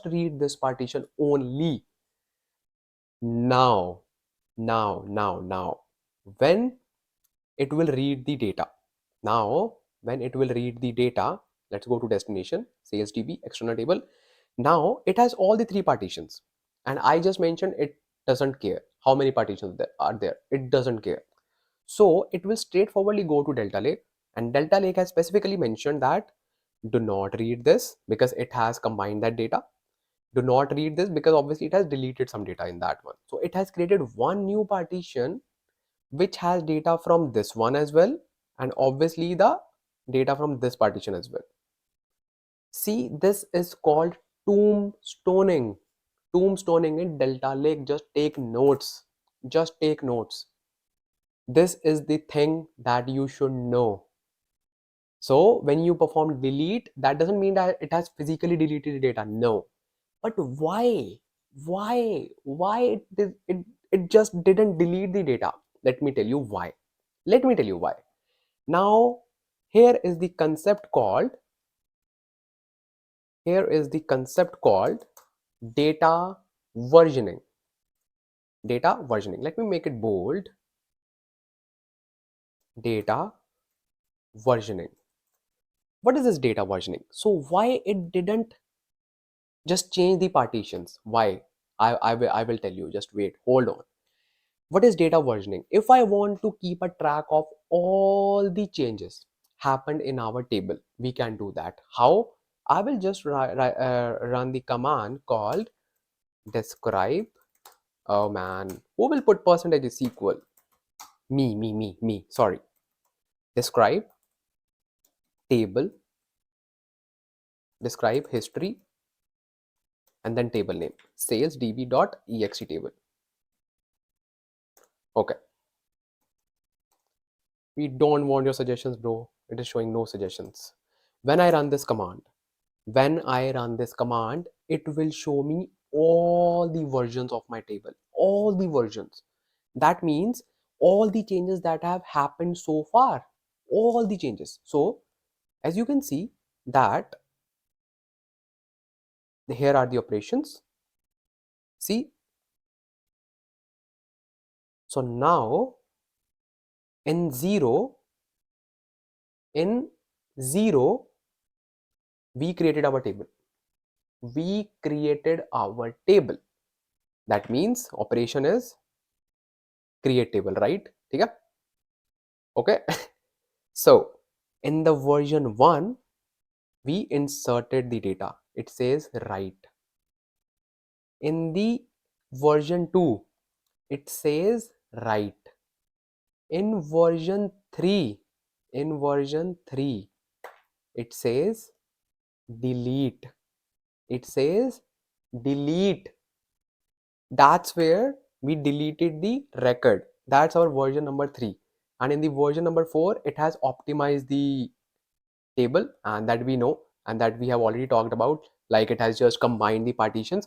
We will talk about optimizations in just few more minutes, so do not worry about that. We will discuss that part later. So just forget about optimize command. Let's just imagine that we have three versions. Just imagine that we just have 3 versions. That's it. It will be good for your understanding, just trust me. Okay, so now we have all the history. Why do we need to keep the history? Why? Let me tell you why. Let's say I just missed, like I deleted this data, which is this like id equals to 8 by mistake. I want to get this data back. How we can do that? How we can just roll back our table? You would have like heard about rollbacks in SQL databases. We can just do rollbacks here as well. We call it as time travel. You can time travel. Exactly. Let me show you. It's really, really good. Let me show you. If you have deleted this data by mistake and now you want to go back to the previous state of the table, that's why delta table didn't didn't didn't delete these partitions. Got it? Because it knows that we can use time travel to go back in time. Yeah, it's similar to Doraemon's time travel machine, but it is much more powerful than that. So, if I want to do that, I can. How? Let me show you. Let me show you. I will just write %md. Bro, trust me, this knowledge is really, really, really powerful. Once you know all these things, and then when you will just sit in the interviews, trust me that you will make an impact. Trust me, because all these things are really, really new. All these things are really, really new. So you have really good chances to be selected and to actually make an impact. Trust me. So I will simply write %md, and now I will simply make it bold, and I will write it as time travel. Time travel. If we want to time travel, how we can do it? Let me just show you. So as you know that we have version 0, 1, 2, 3, right? If I want to go to version 2, which was this state, which was write state when we just added the data, I want to go to that particular version. How we can do it? We can use something called as, first of all, percentage SQL. Oops. So we can use a command called restore. Restore table name sales db, and here you can see I want to restore my table to version as of 2. Version as of 2. Let me just run it. Version as of 2. I haven't done anything. I have just changed the version of the table. Now you will see id equals to 8 visible in the table. That's not magic. That's the power of delta tables. That's the power of delta time travel. Now let me just query my table again. Percentage SQL. Oops. Select asterisk from sales db dot ext table. Now you will see id equals to 8 as well. See, you have successfully learned how you can perform time travel. So now if you get any question in the interview, hey, you have mistakenly deleted all the data, you truncated all the data. Just say, I don't care, because I can just get the data back by using time travel, by using restore command, by using versioning. Simple. And your recruiter will be like, okay, this boy, this girl has really skills, like has really some amazing skills. And just tell them like, you watch my videos. Hmm, that's really, really powerful. So now you know how you can perform time travel. How you can perform time travel. Let's say you have performed time travel. Okay. Now you will ask me, bro, is there any way that we can actually delete the data from the folder? Let's say, let me just refresh it. Okay, now you will see no partition is created because we haven't done anything. We just went to the previous version. That's it. Now you will say, hey, bro, do we have anything by which we can just actually delete, like physically delete these Parquet files? One option is physically go there and delete it. No, don't you dare do it. You will break the whole table. Just trust me. Do not do it. How we can do it then? So there's a command called vacuum command. I'm just sharing all the information. Don't worry, don't worry, don't worry, don't worry, bro. Now you will learn each and everything related to Databricks and Delta Lake. Today you will become a pro developer. Not today, like obviously you are just learning in pieces. That's how we learn. But at the end of this session, you will be a pro. So we have a command called vacuum. What it will do? It will just check all the partitions available for the table. And we have just discussed that, like let me just return the version to 3 so that you can just relate. So let's imagine now recently our our table is not time travel to version 2, it is still at version 3. That is the latest one, like in which we do not have id equals to 8. So in that scenario, you know that we do not use these two partitions, right? We do not use these two partitions because we just use this partition. We have seen this, come on man, we have seen this. We do not use these two partitions because we have rewritten this partition and rewritten this partition as well, and we have removed the id equals to 8, right? When I run vacuum command on top of this table, it will physically remove these partitions. Yes, it will physically remove these partitions, like this one and this one. Just a disclaimer, do not try this in production. Do not try this in production. But still you should know, like you can be asked like how you can just physically delete, how you can hard delete those files. You can use a command called vacuum command. So obviously you should not use it, but sometimes in some scenarios you have to delete it. There are some guidelines such as GDPR in which customer has the right to get their information deleted from company's database. So under that scenario they have to delete it. That's why we have a command called vacuum command. So if we want to delete it, we can just run vacuum command. It will physically delete these two partitions. Yes, trust me, it will physically delete these two partitions. Like it will just do tadak tadak. It will just remove these two partitions. That's it. Let me just show you. Let me just show you. Obviously, we will not use vacuum command for now. Like I will just show you the code because I do not want to like delete my files. Because what is the reason? Because we lose the power of time travel. Then we cannot perform time travel. Why? We do not have files. How it can go to previous Parquet file if it doesn't have any Parquet file? Use your common sense. I know it's not very common, but my data community is very, very smart. So I can assume that you have some common sense. So I will just show you. how you can perform vacuum command, but do not run it. Do not run it. If you run it, do not come to me that you, because of you we have lost our data. It's up to you. So my task is just show you everything. So percentage MD, because obviously we will just run vacuum command. I'm just kidding. But before that, I just want to show you the optimization commands as well, because being an efficient data engineer, you should know how to optimize the delta tables. That's the thing that is not everyone aware of. How and why is like not everyone is updated, because you need to go through documentation, you need to read books like this. I love this book. I love this book. So you need to go through these books, or you can just watch my videos and you can just take my sessions, so that I can just convey, I can just transfer that information, that knowledge with you all. So you have like both the ways, and I think you would choose the second option. No, I'm not kidding, bro. Just come on, like I'm just passing all the information like this. Hmm. So now I will just show you the vacuum command.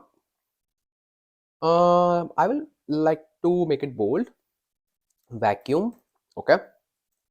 So if we want to run vacuum command, we simply, first of all, we will write %SQL. So then we will write vacuum, right? And then we will write table name. That's it. That's it. It will delete the files. Now, here are some points that you need to take, that you need to note. Just take your pencil or pen, just write those points. First of all, when we run this vacuum command, nothing gonna happen. Why? Let me run it.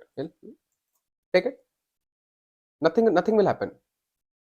Nothing will happen. I'm sure, bro. Trust me, trust me, trust me, trust me. I don't break trust. So you can trust me.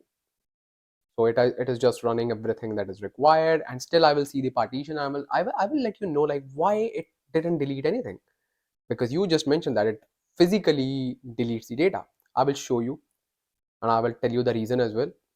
So when I go to this external table, and when I just refresh it, I still see like all the partitions or all the packet files. See, I'm just refreshing it again and again. Now what the thing is, the default timestamp, or let's say the default time frame to actually delete the data is 7 days. That means even if your Parquet files are not being used by the tables, but if those Parquet files are less than 7 days old, that means they will be there. That is by default. That is by default. So these Parquet files are just created, so these are not 7 days old. But if I run the same command after 7 days, these two Parquet files, these two, like like this one and this one will be deleted. But now these are not 7 days old, so it is fine. It is fine. What if I want, another interview question, what if I want to drop or delete the data right now? Right now, I don't care about the uh, let's say default time. There are two ways. Way number one, you can set the default time frame. You can just change the default time frame. I can just keep it like, maybe I can enhance it. Obviously you can ask me to just enhance the time frame. I can just keep it like for interval 365 days. Or there's one more command that I can add within this vacuum.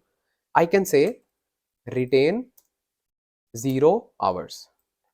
Now if I run it, it will delete it. It will delete it. Now I will not run it. So I can just make a separate command for it. Let's call it as retain 0 hours. Okay, %MD up, %MD, and I want to make it bold. Vacuum retain 0 hours. Perfect. And here I can just paste it. So if I run this, it will just definitely instantly drop these Parquet files, and I will show you at the end when we will be just finishing our session. So I will just show you how you can do it. So do not worry, you will get everything that you want right now, everything. So let me just correct it, because we are just explaining vacuum command here. Yeah, perfect. So this was all about vacuum command, how we can just drop the data and all. Now we want to know how we can optimize our tables, how we can optimize our tables. So let me tell you how you can do the optimization. Okay, that's a really interesting topic, and that is the topic that everyone is looking for, because everyone has data, everyone knows how to create delta tables, but not everyone knows how to optimize those tables to improve the performance. And that's where you can be an outlier in the crowd. Yep. Let me tell you, I'm here to tell you everything. So first of all, I will create a new vacuum, not vacuum command. Like vacuum command is like in my head right now. So I will first of all tell you, let's see the headings like what I have given before. Okay, data versioning, delete, delta table functionality. Oh yeah, it's fine, it's fine. Let me make it bold. And I will call it as optimization command. So okay, I can just create a heading then. Okay, h3, h3, h3. I will say table, delta table optimization. If I want to optimize my table, how I can optimize my table? How? How?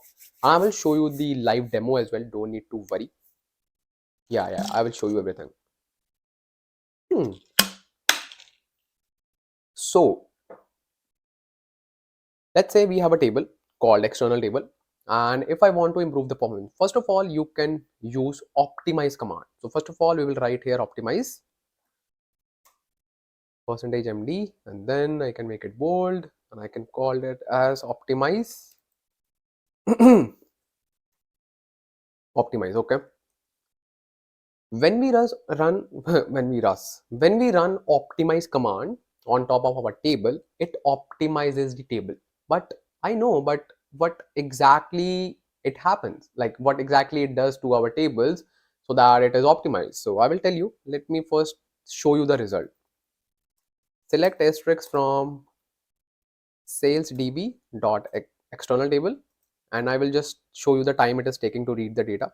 So it took 0.99 seconds right now. Okay, now I will just add a cell here and I will write optimize. Oh, let me just add SQL %SQL optimize, and then I will write sales db dot external table. Let me just run it. Let me just optimize my table, and now I will just show you the time it has taken. Okay, so now it has taken 0.93 seconds. Now we will say, hey, earlier like it took 0.99 second and now it took just 0.93 second. Obviously, this is a very small data set, very small, just 8 records. You can actually see its powers or its results when you use it with the bigger table, like bigger data sets. You will see that it is almost 30 to 40% faster when you use optimize command. The next command is ZORDER by.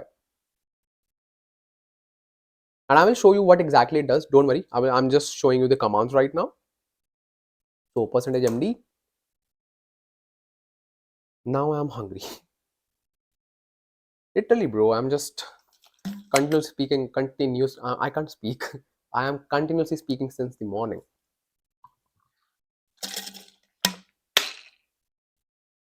No worries. No worries. No worries. No worries. So now I will show you the other command, which is zorder by.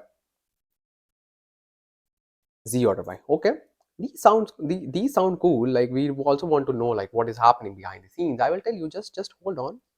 So ZORDER by command. Let me just run it. And how we can run it? Obviously, first of all, we will write %SQL, and this is a kind of addition to optimize command. Okay, in terms of architecture as well, and in terms of code as well. So first of all, we will write optimize, and then table name, and then we will write ZORDER by, and then we need to just define a maybe any column. Let's say ID. Let's say ID. And I think I need to use single quote. I don't know. We can just test it, or without it is fine. Yeah, let's run it. Okay, and now we can just see select asterisk from salesdb.external table.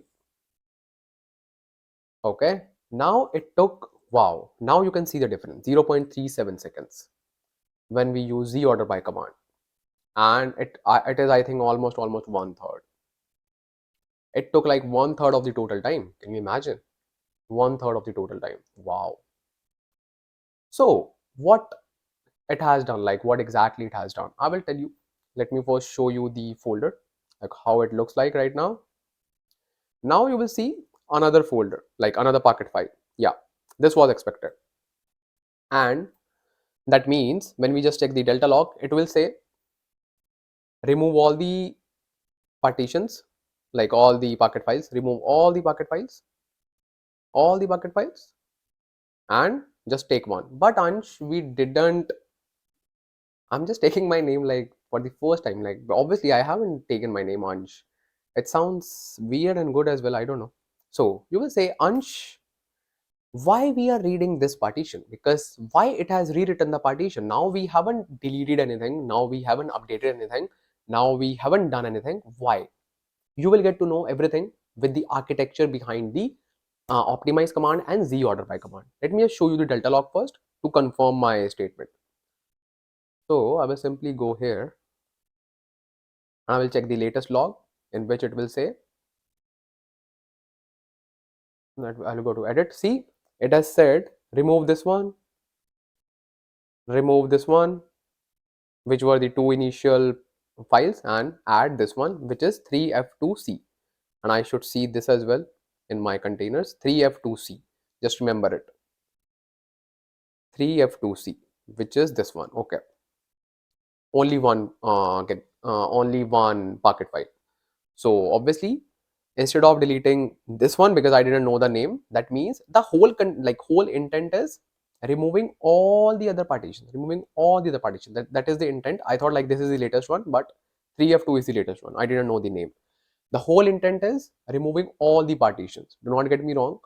The whole intent is removing all the partitions. Now we will know why it happened, and we are really excited. Don't worry, I will tell you. So what exactly happened? Let me just create a blank sheet for you all so that you can understand well what exactly happened. Let me tell you. Do you know? Do you need this PPT? I can just give it to you as well. So what exactly happened? Jokes apart, let's be serious. Okay, this is our partition one. This is our partition two. These are the only two partitions which were in use, right? Yeah, third one was removed when we just used version, like when we just restored our table. So that means the third partition was not in use because we didn't refer it, right? So we just had like these two partitions. Okay, let me write it as well, like partition one, or let's say Packet one, like it's up to you. Partition two. Okay, so these two partitions, yeah, these two partitions. Now when we ran optimize command, let me create another partition so that you can just understand better. So let's say this is our partition 0. Let's say partition 0, because you will understand better. Trust me, trust me, trust me. So this is your partition 4. You do not need to take notes right now because it's high time to understand the concept first, and in case of taking notes you can just rewatch this part. Do not get yourself distracted right now, so listen carefully. Okay, so these were the 4 partitions which were on the table, right? Okay, this is sorted. Now we wanted to optimize this data.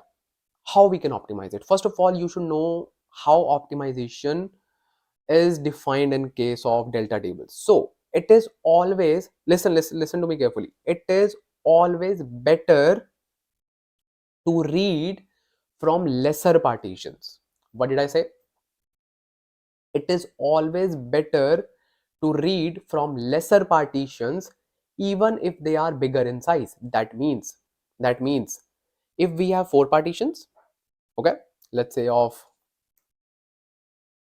let's say 1 GB, right? And then 1 GB, then 1 GB, then of 1 GB. If I want to read 4 GB of data distributed among 4 partitions versus I just have 2 partitions of 2 GB each. of 2 GB. Partition 1, 2 GB. Okay. Partition 2, 2 GB. Okay. It is always better to read from these two partitions. This is the fundamental and this is the definition of optimization in the world of partitions or in the world of Delta Lake. Okay. This is the thing that you should know. Okay. Now when we run this optimize command, what it does? It just combined all these small partitions into bigger partitions. So these four partitions get combined to create only two partitions to improve the efficiency, to improve the performance, to improve the readability. This is the functionality of optimize command. Okay. Now when we ran zorder by on top of this optimize command as well, what exactly happened? Let me tell you. When we ran zorder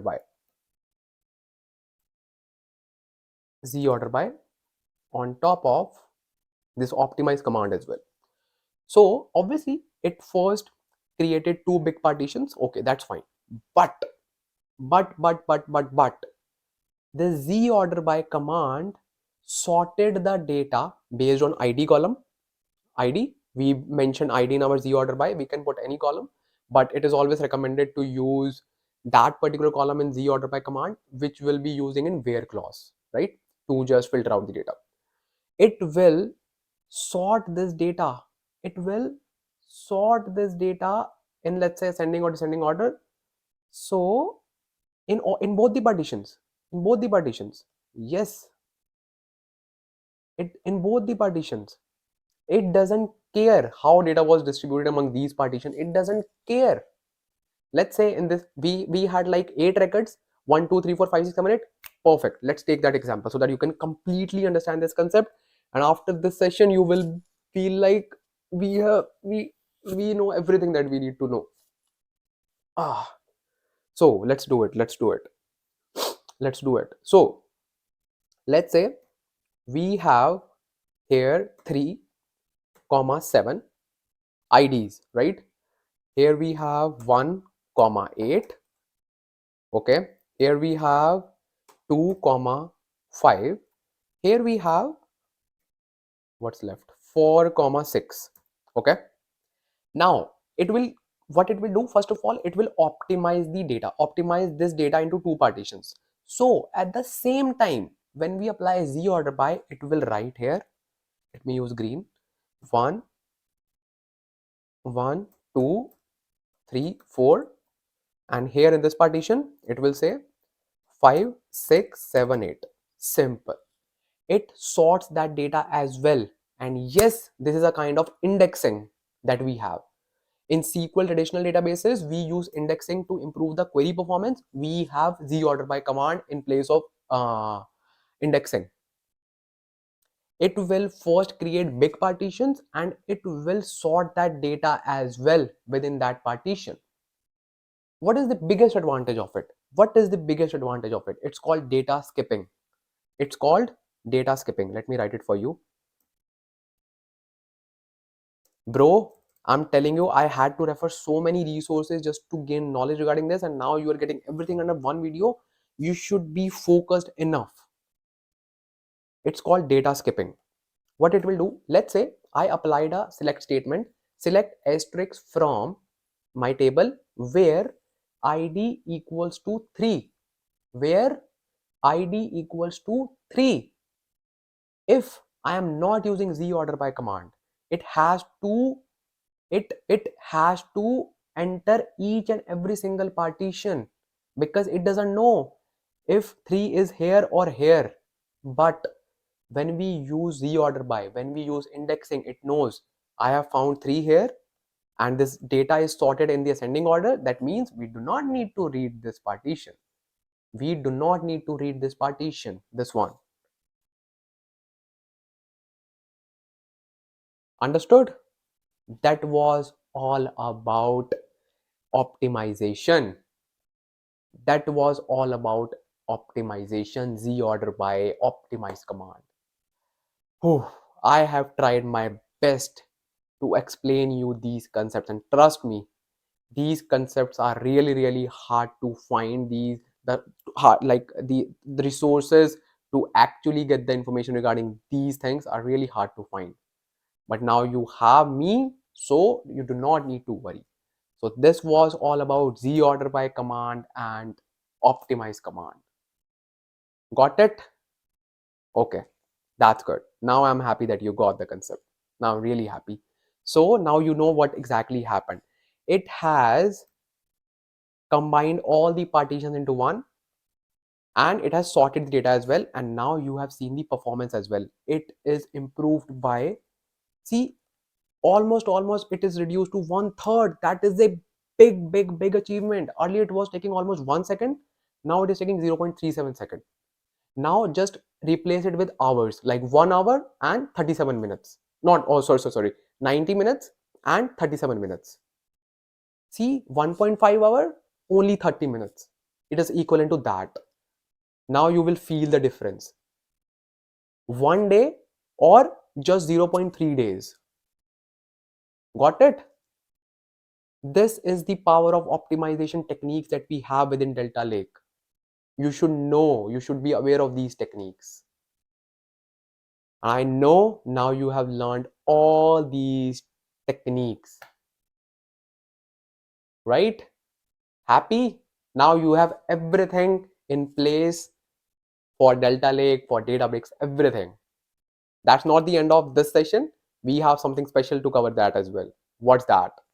So after covering everything within Delta Lake, and like there's like so many stuff, obviously now you have that base ready to explore, to learn. Now you can try something new. Now if you will be just reading some random documentation regarding any update, you will feel connected. You will feel connected because now you know the basics. Now your basics are clear. That is the sole reason behind this video, behind this session, right? And this is all about Delta Lake. Now let's cover one more important thing. What is that? So when you just see the left hand side, which is called, where is that? Workflows. Now we need to cover workflows as well, because this is really important, and we will just conclude our session with this workflow session, because I need to show like how you can orchestrate your work within Databricks, how you can orchestrate your notebook. So for this particular session, we will create two notebooks, notebook 1, notebook 2, and we will just put some random code, and I will show you how you can orchestrate it, how you can perform the whole data flow. And I am really happy. I know that I have been talking since the morning, but now I am feeling happy because now I know that I have successfully shared all the knowledge that is required to be a pro Databricks developer. And obviously I have provided the resources as well from where you can learn PySpark as well. And you promised me that you will learn PySpark as well, and just learn the PySpark as well after watching this last session. And just see yourself in the mirror and just say good job. Just say this. So now, without wasting any time, let's cover this workflow session as well. So we need to cover this topic as well. By the way, how's my new hairstyle? So I just went to salon to have a haircut, and I was sitting there and I just realized that we need to just cover this topic as well. This is really important. Why? As the name suggests, incremental loading with autoloader. Obviously in the real world we just deal with data, and we do not like do the full load every time. We load the data incrementally. That's why we need to understand how we can perform incremental loading in Databricks. And do you know what? You can perform incremental loading like this. Why and how?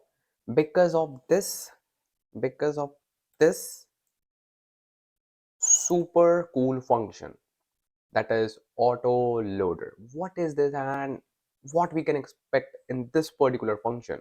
It's not basically a function. You can say it's a kind of framework, or it's a kind of architecture that Databricks performs. So let me just give you a scenario. So let's say you have a source. Okay, you have a source and you have, let's say, packet files. Let's say packet files, like you have packet file 1, only one. Okay, then you want to just load this data to this container, let's say a destination folder, anything, right? This is your destination. By the way, how's my hairstyle looking? I'm seriously asking, bro. Is it looking good? See, I'm so possessive for you. I was just having a haircut and I was just thinking about you guys, like how you can learn this topic as well. See how possessive I am for you, for your learning. I love my data fam. Love you, love you, love you. By the way, I'm like wearing pink color now. Okay. Jokes apart, let's focus. Okay, so let's say you want to just transfer this file to this destination and this will be P1. Then let's say after 1 hour or let's say next day, you have another file, P2. Now you just want to transfer only this data. You do not want to read this data again because you have already loaded this data in your destination. Why you would be just reading this data again and again? Obviously you will not read it. Then we will use Autoloader, which will only pick this data and it will just write it here, which is P2. Yes, see how powerful it is. So how we can actually perform this? So basically we use something called as, let me just write it for you, streaming data frame. What is streaming data frame? Streaming data frame is basically like similar to the like standard or the normal data frame that we create in Apache Spark. This is unbounded data frame. That means it will be a continuous data frame based on a stream. As we just mentioned that our source will be having data continuously, right? Let's say today it will be one file. Let's say tomorrow it will be second file, or it will have one file. Now after 2 minutes it will be having second file, or it will be having one file now, and after a few seconds it will be having second file. So it is continuous form of data, it is continuous stream of data. So we create something called as streaming data frame for these types of situations. And for autoloader we have to create streaming data frame so that it can just continuously incrementally load the data into our destination. If this seems to be difficult to implement, the answer is no. It is very simple. Let me show you how you can do it. And for that, we will first create a dummy source and dummy destination, and we will show you like how you can actually perform autoloader. Let's do it. So first of all, we will simply add a heading and we will simply write autoloader. Simple. Perfect. And now let's prepare the scenario for that. So I will just go to my data lake and I will just create a container and I will call it as al source. Okay, al source autoloader source. Simple. What happened, man? Okay, we are not using uppercase. Al source. Simple. Perfect. And now let's also create al sync or destination. Yeah, al destination. So these are like basically two containers that we will involve in our scenarios. So simply create. We have created two scenario, like two containers. So now I will upload some data in my al source, and I have some dummy packet files. So I will just upload that, and let me just upload that one. I will simply click on upload and then browse for files. So as you can see, I have uploaded this Packet file. Don't worry, I will just provide the link to this Packet file and I will just upload this in my GitHub repository. You can download it. Do not need to worry, bro. Just click on upload and now this file is uploaded, right? Let's go to our Databricks. So first of all, as I just mentioned that we need to create something called as streaming data frame. It is very similar to the standard data frame, very similar. even the syntax. Let me show you. So let me just add a heading, not a heading, just title. I will call it as, let's make it bold. Streaming data frame, right? Okay. So now I will simply say df equals spark dot read. Now instead of using read, I will use read stream. Simple, simple, simple. Then I need to specify the format. Now you will ask, what is the format? Packet? No. The format is, let me show you, cloud files. Why? Yes, because when we use Autoloader, we just use a generic file format. Then I was really thirsty, sorry bro. So then we just define the file format of our cloud files. In our scenario, it is Packet. Now we will define it, and our lovely Databricks has already recommended us. Thank you so much. By the way, we already know. So still thank you to save our time. Okay. So once it is done, then we need to define something called as schema location. What's that? Let me tell you why we need it. He is very smart. He's not letting me to explain. He's a spoiler, man. Just kidding. So let me just show you, like, what do I mean. So basically we just discussed that we have a source, right? Yeah, we have a source. We have p1, we have p2. So basically we need to store the schema of each file so that our destination table, which will be using write stream method, can actually use that schema to write the data in the destination folder. Simple. And for this thing, we store the schema in a specific location and we call it as checkpoint. Yeah, it's a kind of checkpoint. So let's create that as well. So now you understood, right, why we need to store the schema, because it will be referred by the write stream method, right? Right. Okay. So now we will simply say dot option cloud files. Oops. Cloud files dot schema location. Okay, let's use this. Okay, so now it has given us some recommendations. So first of all, my source is al source, obviously, and then it's not sales, bro. Come on, man, come on. So I will just create a folder called checkpoint inside my source, or should I, yeah, I can just create it like anywhere. So I will just create a checkpoint inside my source. Or what I can do, I can actually store this checkpoint in my sink. It will be better. Yeah. Like, it's not like any kind of rule that you need to follow, but obviously it makes sense because it will be read by your write stream method, and write stream method will be pointing to the destination, and it makes sense as you can obviously maintain that data easily.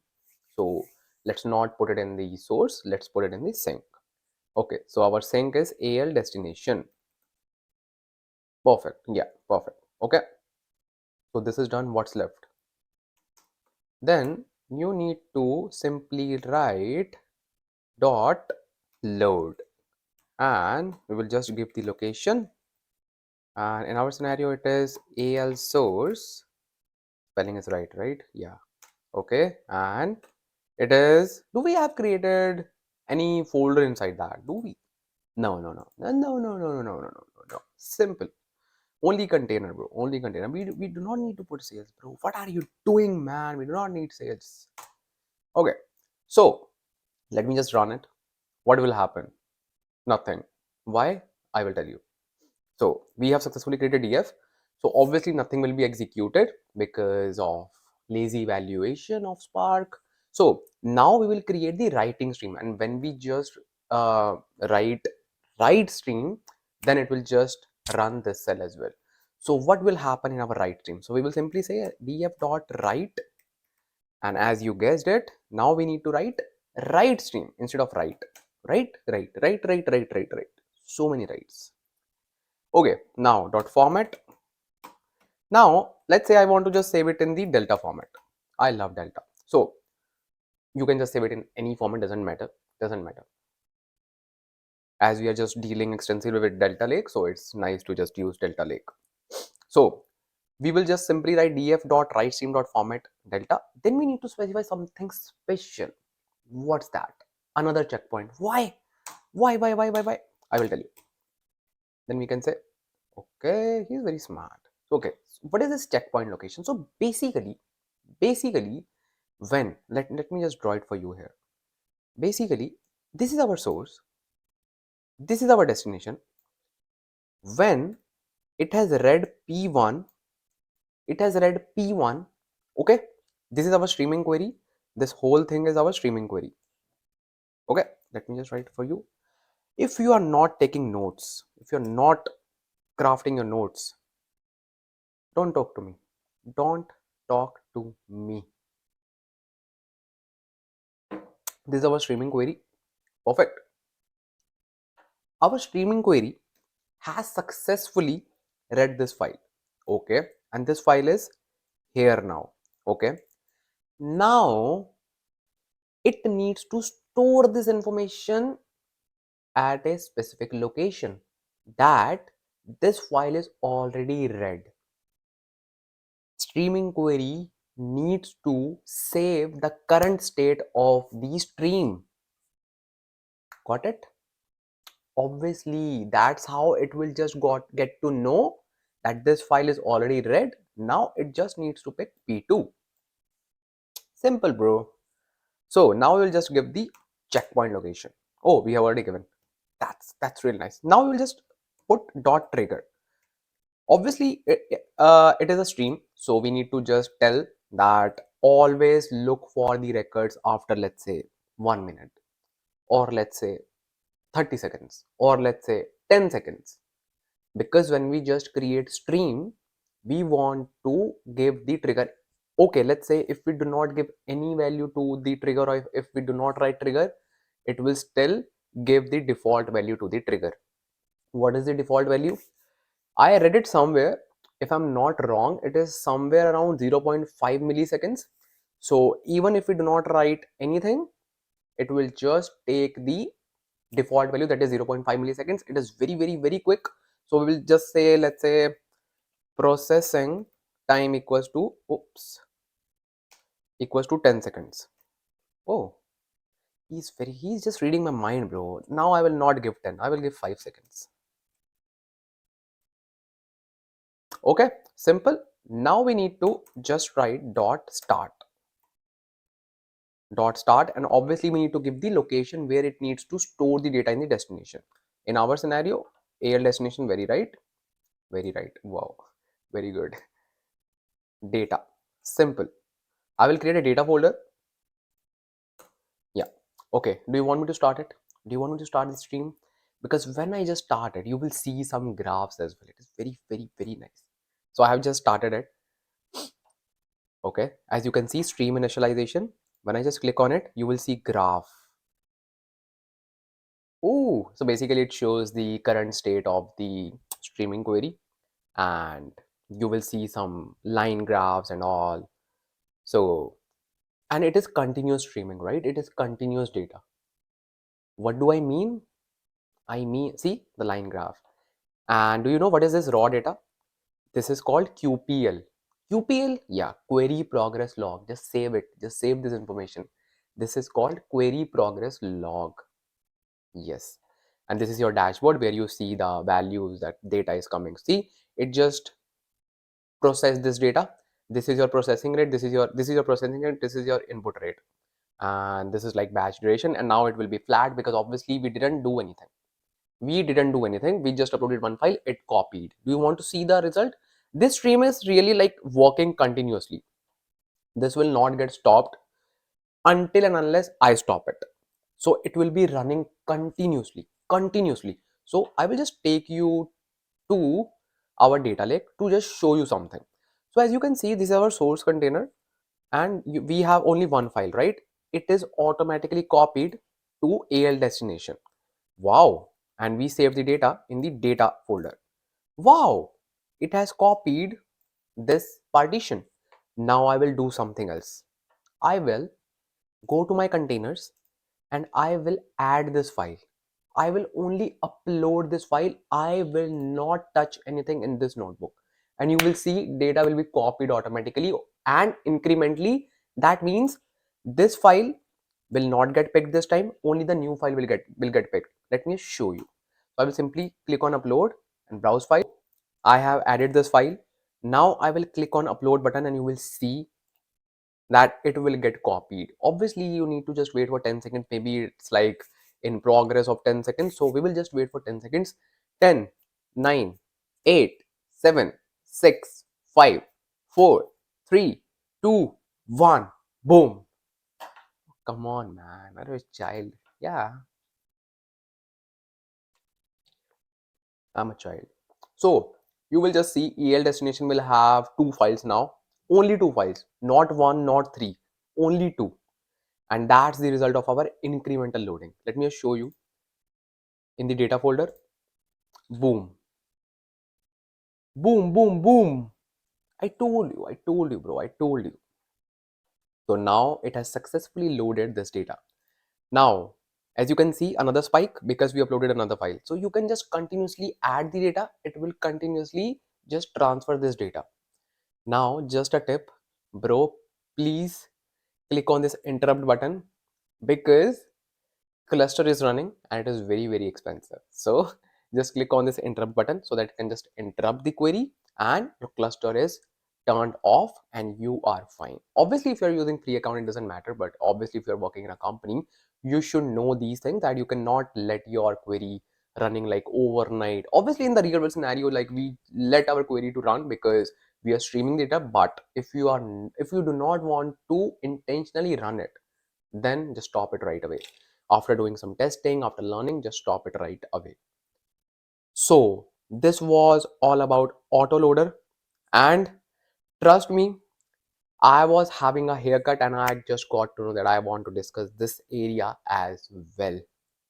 I love you so much and you know this, and I know that you love me more. So this was all about autoloader. So, are you excited to cover our last session, which is workflows? By the way, this is really important. So, we will just have a look at this session as well. So, just a prerequisite for this one, we will just create, as I just mentioned, like, we will create two notebooks, some random notebooks, and we will just create very basic, let's say, statements or code for that, because we just need to learn about workflows instead of just coding everything. Yeah. So I will simply go to my workspace and I will select my workspace, which is this Databricks Masterclass, and then I will create two notebooks. First of all, notebook one, and I will name it as notebook one. Let's keep it simple, bro. So let's say use print command. That's it. So print, we can say hello Ansh. Simple, yeah, right? And obviously this is done, and then we can again go to workspace, select your workspace, select your folder, then we will create notebook 2. Okay, perfect. Notebook 2. Okay, and here we will say we love Ansh Lamba. Obviously you do. Obviously you do. I know. I just read your mind. So I'm just kidding. Don't need to worry. But I know you do. So these are like two notebooks, and now let's learn workflows. What if I want to, I will just give you an overview. So this is my notebook 1, right? This is my notebook 2. Why do we use workflows? Workflows are basically used for orchestration. Let me type it here. It is used for orchestration. When we need to orchestrate our work, let's say this is our notebook 1, as we just mentioned. Let's say 1, and this is our notebook 2. So what if we want to run the second notebook after 1? And similarly, let's say we have multiple notebooks. So we want to create a flow, we want to create a job, we want to create a data pipeline. So if we want to do that, we can simply go to workflows, and we have this option available in Databricks, and we can just learn how we can just create workflow using our notebooks. And here is your friend will tell you each and everything. So let me go to workflows, click on it, and then you will see something at the corner, create job. You just need to click on it, because create job is similar to pipeline, or let's say workflow. You can use any name. Okay, so this is the page that we see. Do not need to worry. Do not need to worry. Do not need to worry. First of all, let's see some of the things here in the right hand side. Job ID, which is the ID of this particular pipeline. Then obviously creator Ansh Lamba, run as Ansh Lamba. Tags, we can just add it. If you want to add some description, we can add it. Lineage, no lineage information for this job because there's no dependency. So this was all about the job details. Then we have schedule and triggers. If we want to schedule our job, let's say it should run at 2 p.m. every day, we can do that. We can add a trigger. If we have a parameter here, if we have a parameter, we can just define the parameters as well. If we want notifications, we can also get the notifications. Yes, Databricks provides us all the important users, all the important features within the workflows that are required to orchestrate the pipelines. Let me just click on this arrow button and let's hide it. First of all, we need to name our pipeline. Obviously, if we are just importing any activity, if we are just running any activity, we should just name it, right? So let's say I want to name it as run notebook 1. This is my activity. This is a kind of activity. If you are familiar with the Azure Data Factory, this is a kind of activity. Simple. Then we need to just define which notebook we need to run. We need to just go to this folder and we will pick notebook 1 because we want to run notebook 1 in the first step. Then we need to pick the cluster. We will just pick our own cluster that we have created. Okay, and it's all done. We do not need to provide any parameters because we do not have any parameters within this notebook. This is a very simple notebook that we have. Then I will click on it. Wait. This card changes? No, I don't want to cancel it. Okay, let me click on this canvas. Okay, now if you just see here dependent libraries, if your notebook has some dependent libraries, still you can just mention it here as well. So it's really handy. And again, the parameters, if you have any parameters, you can just define it here in the notebooks. But as I mentioned, we do not have anything. Then this is very important, retries. If due to any reason our notebook or let's say our activity fails, so it can retry, let's say 2 times, 3 times, 4 times, we can define it here as well. Okay, and obviously this is the UI in which you do not need to code anything, but if you click on JSON, it will show you the code, like which parameter you need to define, because obviously for parameter we need to give key value pairs, right? But UI is better. Okay, let me drag it here. So this is my notebook 1, this is my task 1, and if I just click on this, and this is my canvas that I can just keep my mouse here and I can rotate everything, right? So once you are satisfied with all your configurations, you can just click anywhere on the canvas and just click on save and continue. So it will just save your work here. Now, if you want to include the other activity, let's say notebook 2, you can click on add task and I can pick notebook. So it has just linked the notebook after the previous notebook. Now we just need to do the configuration same way that we have done for notebook 1. So I will name it as run notebook 2. My activity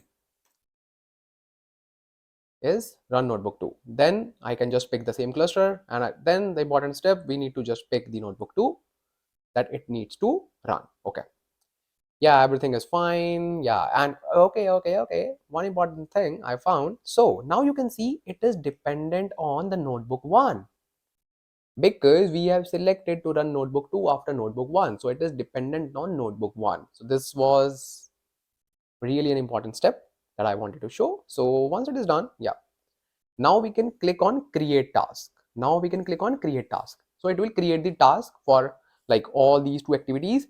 Now it is sorted.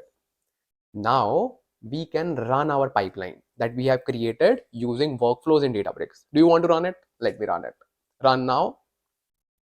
So it triggered our pipeline, and let me click on view run to just monitor our pipelines. See, it is running our this activity for now, and once it is done, it will run this activity. Okay, this is done. This ran successfully. You can see a small tick, and now this is running this activity. So I also want to see tick here as well. Okay. Okay, perfect, perfect, perfect. We have successfully created our pipeline and ran it as well. And these are all the details that you can see: the job ID, job run ID, and it was launched manually. Yes, I clicked on run button, started, ended, everything is written here.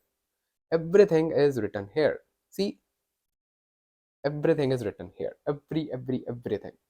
So this was all about the workflows. See, and when I just click on this notebook, I can also see the output. See, this is the output. This is very powerful. Let me go to this run and let me click on the second notebook. I should see we love Ansh Lamba. I wanted to see this. See, so this was all about the workflows that we have created within Databricks.